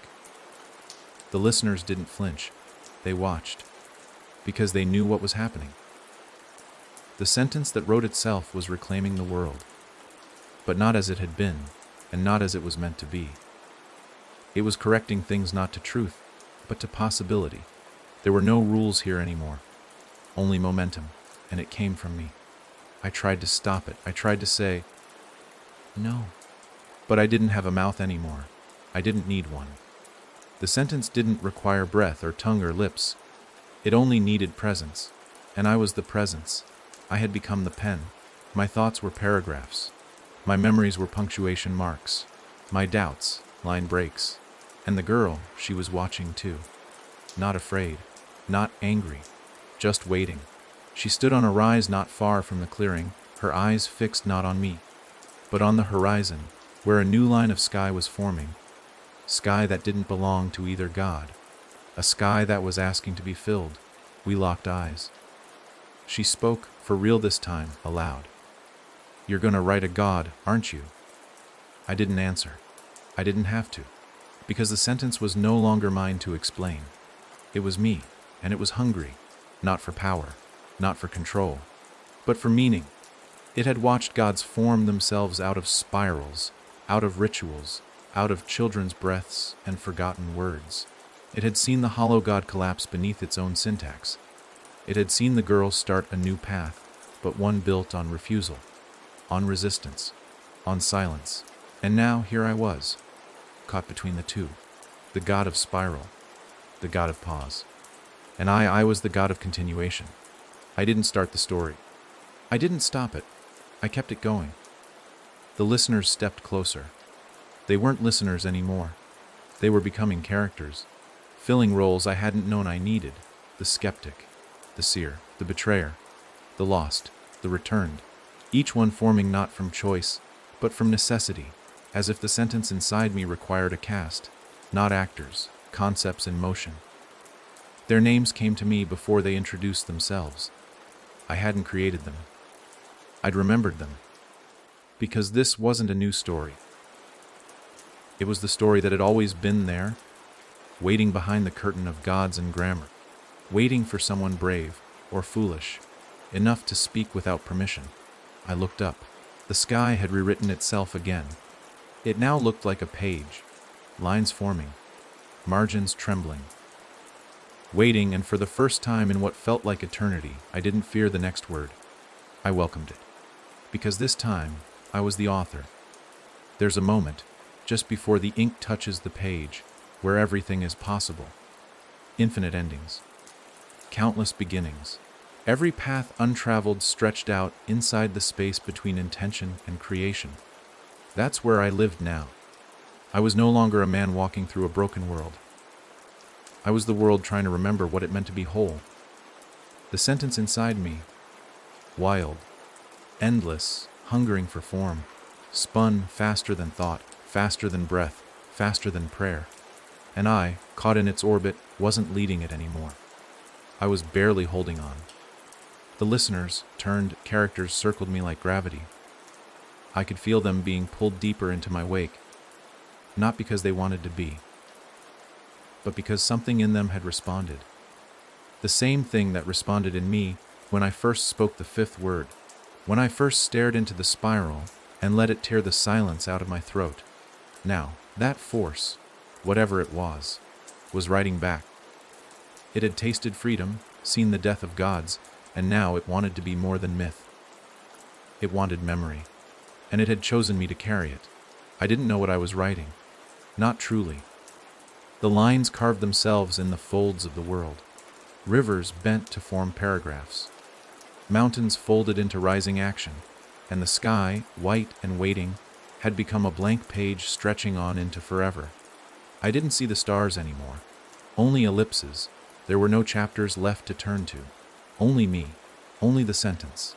And yet, something was missing. I could feel it. A gap. A space not filled. A hole in the rhythm where something vital should have been. A name, not a character's. Mine. I had written cities into being. I had spoken gods into ruin. I had birthed reflections and swallowed old truths. But I had never written my own name. Not once. Every record I'd ever seen of my existence, every memory carried by the wind or buried in forgotten pages, had been blank where I should have been. It hadn't mattered then, not when I was just another speaker of the spiral. But now, I was the author. And the author without a name is nothing but a tool. A hand, not a voice. I stopped walking. The sentence inside me fought. It pulled. It demanded I keep writing. But I resisted. I needed to know. If I was to finish this, if I was to truly shape it instead of just being shaped by it, I needed my name. I needed the truth I had never been given. I fell to my knees in the center of a clearing that didn't exist a second ago. The trees had parted, the ground leveled, as if the world itself recognized the importance of what came next. The others stood at the edges, unsure, unknowing, their faces blurred at the edges, not from magic, but from incompleteness. I hadn't named them fully. I hadn't earned the right. I dug my hands into the dirt. It was warm and deep, and as I pulled up clumps of soil, I wasn't uncovering roots or rocks. I was uncovering words. A buried language. Not the hollow god's spiral. Not the girl's breath. Mine. Lines of thought I had forgotten I'd once believed. Phrases I never dared speak aloud. A whole voice, buried beneath the layers of other people's stories. And in the center of it all, carved into a stone as smooth as silence, Leor. The word hit me like a storm. It wasn't just a name. It was recognition. It was who I had been before the sentence took me. Before the spiral. Before the fifth word ever passed my lips. Before I was written into something else's vision, Leor. My name, my truth. Not given, not earned, found. The moment I said it, inwardly, not aloud, the sentence inside me changed. It didn't stop. It didn't slow. It clarified. As if it had finally met the voice behind the echo. As if the words had always been waiting for someone real to author them. I stood. The clearing bowed around me, rippling outward like soundless applause. And the others, they smiled. Because they felt it too. The sentence had grown teeth. Not to devour, but to cut through everything that came before. I lifted my hand, not in command, not in blessing, just in declaration, and the world wrote itself. Lines of story unraveled across the hills. Cities rose in fast forward, flickering with unfinished plots. Names spilled into rivers, waiting to be read. And above it all, my voice, Lear's voice, began to speak the first lines of a story that belonged to no god. A story where meaning wasn't forced. A story where silence was respected. A story where every word knew who had spoken it. The sky rippled, not with light, with pages. And the sentence inside me, now clearer, steadier, my own, spoke a phrase that was both warning and welcome. I am not your prophet. I am your pause. The sky shifted without warning, not with clouds, not with light, but with understanding. It was subtle, like the flick of an eye right before a realization lands. One moment, the world stood still in the hush of my name. Leor. Newly remembered. Freshly spoken, though not aloud. And the next, something noticed. Something bigger than gods, older than spiral, even older than silence. It was the page. The one above, the one beneath. The one the hollow god had tried to fill. The one the girl had tried to leave blank. It had always been there, but no one had ever seen it move, until now. It turned. Not slowly, not swiftly, just once. Deliberately. There was no sound. No rustle of paper, no booming of heavens. But every tree bent as though wind passed overhead. The ground seemed to lose focus, like a memory left out in the rain. Even the air tasted different, sweeter, yes, but also heavier. Like meaning had increased in mass. This wasn't the start of a new chapter. This was the moment the story turned back to look at us. And in that instant, we were all exposed. Not in the way of shame, but of truth. Our roles, our refusals, our hidden agreements to believe in the lie of direction. All of it laid bare across the newly revealed lines. I could see myself, not just who I had become, not just Leor, but every version of me the world had ever whispered about. The speaker, the silence breaker, the hollow's child, the stolen name. I had lived 100 lives, all inside the margins of someone else's tale. And now, every single one of those fragments stared back at me from the lines that had just been revealed. The page had turned, and now it was reading me. I staggered. Not because it hurt, but because I finally understood. The story wasn't mine to write. It was me. I was the paragraph. I was the metaphor carved into the landscape. The plot twist born of forgetting. The sentence that doubted itself into existence. Every action I'd taken hadn't been free will. It had been structure. Setup. Cause an effect wrapped in the illusion of agency. And now, standing in the cleared space of this no longer hollow world, I saw the ink still wet around my ankles. But, and this was the part that broke the sky, I could still move. Even while being read, I could walk. Even while being written, I could choose. That had never happened before. Not with the hollow god. Not with the girl. They were forces, yes. Powerful, yes. But they had still followed rules. She had paused. The hollow god had spiraled. But I turned the page. And now, the story had lost control of me. I looked up, and the page looked back. There were no eyes. No face. Just a shape. A suggestion of something that had always been present, but never acknowledged. Like a sentence fragment trapped in the corner of your vision. It wasn't watching to punish. It wasn't watching to judge. It was watching because it didn't know what came next. For the first time, the author and the sentence had split. I heard a sound then. Quiet. Familiar. The girl. She stood at the edge of the clearing, no longer calm, no longer waiting. Her hands were clenched, her brow tight. Something had changed in her too. She had created a new language, yes. She had offered silence as sanctuary. But she had never expected the story itself to turn without her. You weren't supposed to move, she said, her voice carrying not through air, but through tense. Every tree bent backward, the grass rewound. My own heart skipped a beat in reverse. You're breaking both of us. I opened my mouth, and for the first time in this new, terrifying clarity, I spoke not in spiral, not in breath, but in choice. I'm not breaking anything, I said. I'm just not stopping. The girl's eyes filled with a light I couldn't name. It wasn't fury. It wasn't fear. It was recognition.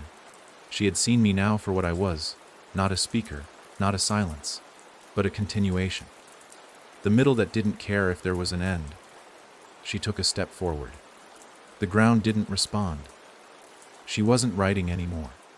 The page didn't bend for her the way it once had, because it was turning itself now. The listeners, my cast, my echoes, my mirrors, they moved behind me. But not as followers. They were catching up. Every story they had swallowed, every unspoken thought they'd held, now rushed to the surface. They weren't waiting for a signal. They were waiting for room. Room to begin again without structure, without prophecy, without punctuation. They were ready to write themselves. And that terrified her. "You'll ruin the rhythm," she whispered. And I smiled. Then, maybe it was never a song. The wind tore through the clearing, but it wasn't weather. It was editing. The world shedding its footnotes. Stripping away the italics of fate, I could feel entire histories being undone, not erased, but rewritten. The story wasn't just turning. It was starting to disagree with itself. I turned from her, not out of dismissal, out of necessity. Because I could see it now, the place where the next page would fall. It wasn't a future. It wasn't a prophecy. It was a gap, a cliff in logic, a question so large it looked like sky. And I was the only one who could reach it. So I walked forward, not because I was told to, not because I was written to, because I could. And as I did, the page turned again. Not with force, not with fate, but with hope. It began not with thunder, but with pleading. Not from the world, or the sky, or even the characters I had unknowingly drawn into existence, but from somewhere deeper. Something beneath the ink, beneath the silence, beneath the page itself. The sound didn't come to my ears. It came to my spine, like a whisper curled inside the bones. A question, looped over and over, made not of words but of ache. Let me end. Please, let me end. And it took me too long to realize. It wasn't the hollow god. It wasn't the spiral. It was the story itself. Stories, even divine ones, aren't built to last forever. They can echo, yes. They can stretch across time and crawl beneath the skin of memory. But their structure, beginning, middle, end, is a cage disguised as meaning. And mine, this one, the one I had fed with my blood, my silence, my name, it had been kept alive far too long, pushed past its conclusion by gods who feared the pause, by speakers who wouldn't let it rest, by authors who didn't know when to stop. And now, it was tired. It had watched itself break into too many metaphors, watched its themes loop like dying stars. It had tried to reinvent itself through me, through the girl, through the language of gods and the silence of children. But all of it, every attempt, was just another delay. Another extension on a life it no longer wanted. What I mistook for climax had just been a cry. What I called transformation had been its gasp. And now, face to face with the edge of the page, I finally understood. This story didn't want a new ending. It wanted to be forgotten. But I couldn't give it that. Not yet. Not when the echoes of its spiral still lived in people. Not when the girl still believed in her own rewritten truth. Not when parts of me still carried the rhythm, like an old injury that throbbed when it rained. The story couldn't be erased.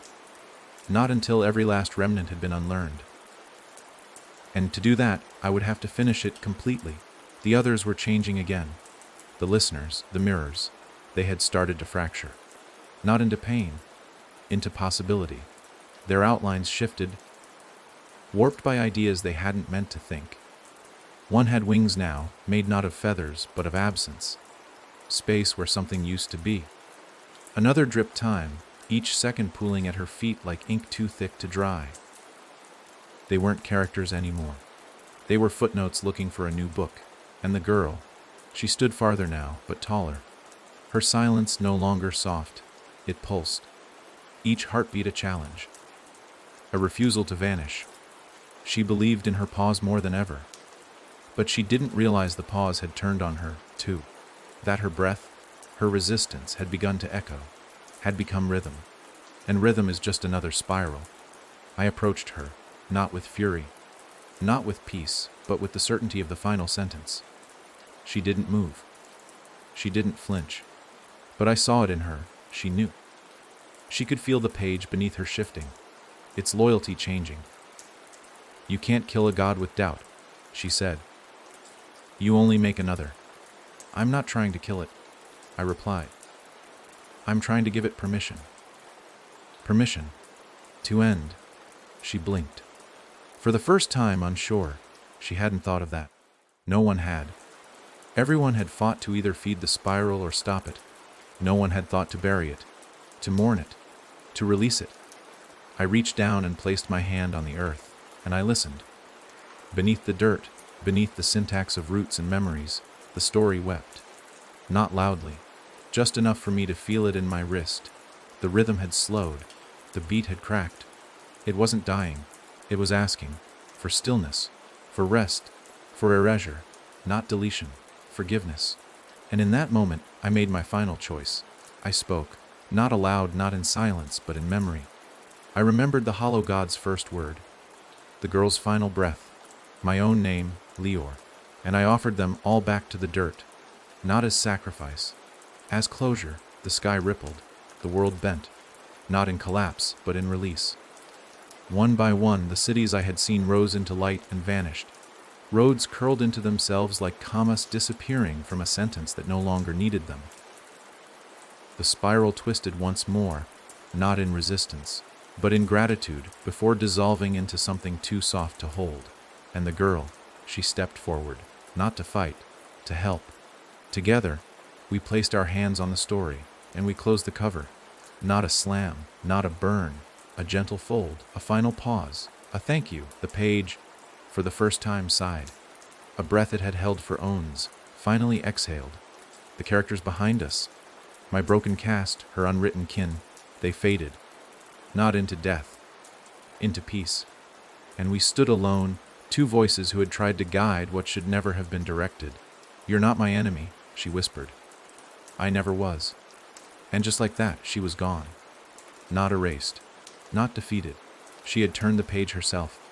And I, Leor, the speaker, the silence breaker, the unwritten name, was left in a world that had finally stopped whispering. It didn't hurt. It didn't ache. It was quiet. And in that quiet, I smiled. Because some gods don't end in fire. Some don't need to be slain. Some just want to sleep.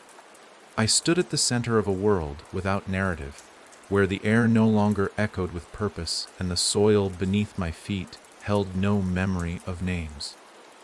It was finished. Everything. The hollow god dissolved into silence. The girl vanished into a pause she had finally accepted. The listeners, the spiral, even the page that once turned itself with breathless, will all gone. Or maybe not gone, just done. Like a candle that doesn't go out in smoke, but in stillness. I expected something to fill the space, light, thought, noise, even grief. But nothing came. And for the first time, I wondered if this was the true ending. Not a final word, not a last breath. Just a quiet so deep it forgot sound had ever existed. But endings don't hold. Not really. Especially not for stories that were never meant to be told. And that's when I felt it. Not in the sky or the dirt or the fading pulse of old myth, but inside me. Not as a sentence. Not as rhythm. Not even as memory. Just a presence. Like something I had left unfinished inside myself. Something small, ignored. A footnote never added. A margin that had been too quiet for too long. It pulsed. Once, then again. Not a heartbeat. A twitch. Like a book trying to turn a page that wasn't there anymore. I laughed. It was dry, hollow, reflexive. I buried you, I whispered, and the presence smiled. You buried the story. But not the question. No answer came, because there never was one. And that's when I realized the truth, the one that had been sitting behind every twist, every revelation, every collapse of gods and silences and language. We had never been inside a story. We were the pause between two others. A breath caught between creation and what came after. I hadn't finished anything. I had only delayed what was next, and next was already waking up. The sky began to move, not forward, not back, but sideways. As if time itself had decided to look at the story from another angle. The ground beneath me trembled, not violently, but with purpose. like it was no longer satisfied being the floor. Above, where the page had once stretched like a blank horizon, something wrote itself into view. But this time, it wasn't my sentence. It wasn't anyone's. It had no author. It simply was. A phrase carved not in letters, but in absence. What comes after the end? And suddenly, I wasn't Lear. I wasn't the speaker. I wasn't the page or the sentence or even the name that once defined the space between gods. I was a reader, and the story had turned its gaze back on me. It wasn't finished, because stories don't end when you stop writing. They end when they're forgotten, and this one had remembered too much. The hollow god was never a deity. The spiral was never language. The girl was never revolution. They were all just attempts, drafts, scribbles in the margin of a bigger, darker book. And now, that book was opening. I took a step, and the ground cracked, not with weight, but with acknowledgement. The new story didn't wait to be spoken. It assumed itself. There were no gods this time, no rituals, just possibility sharpened into edge. And as I walked forward, I understood this was not my story, it was yours. The reader, the listener, the watcher in the dark who followed each word, each breath, each pause, and asked the one question stories fear most. And then what? The sentence doesn't end. The page doesn't close. The silence doesn't last. It waits, and now it waits for you. So go on. Write the next word, if you dare,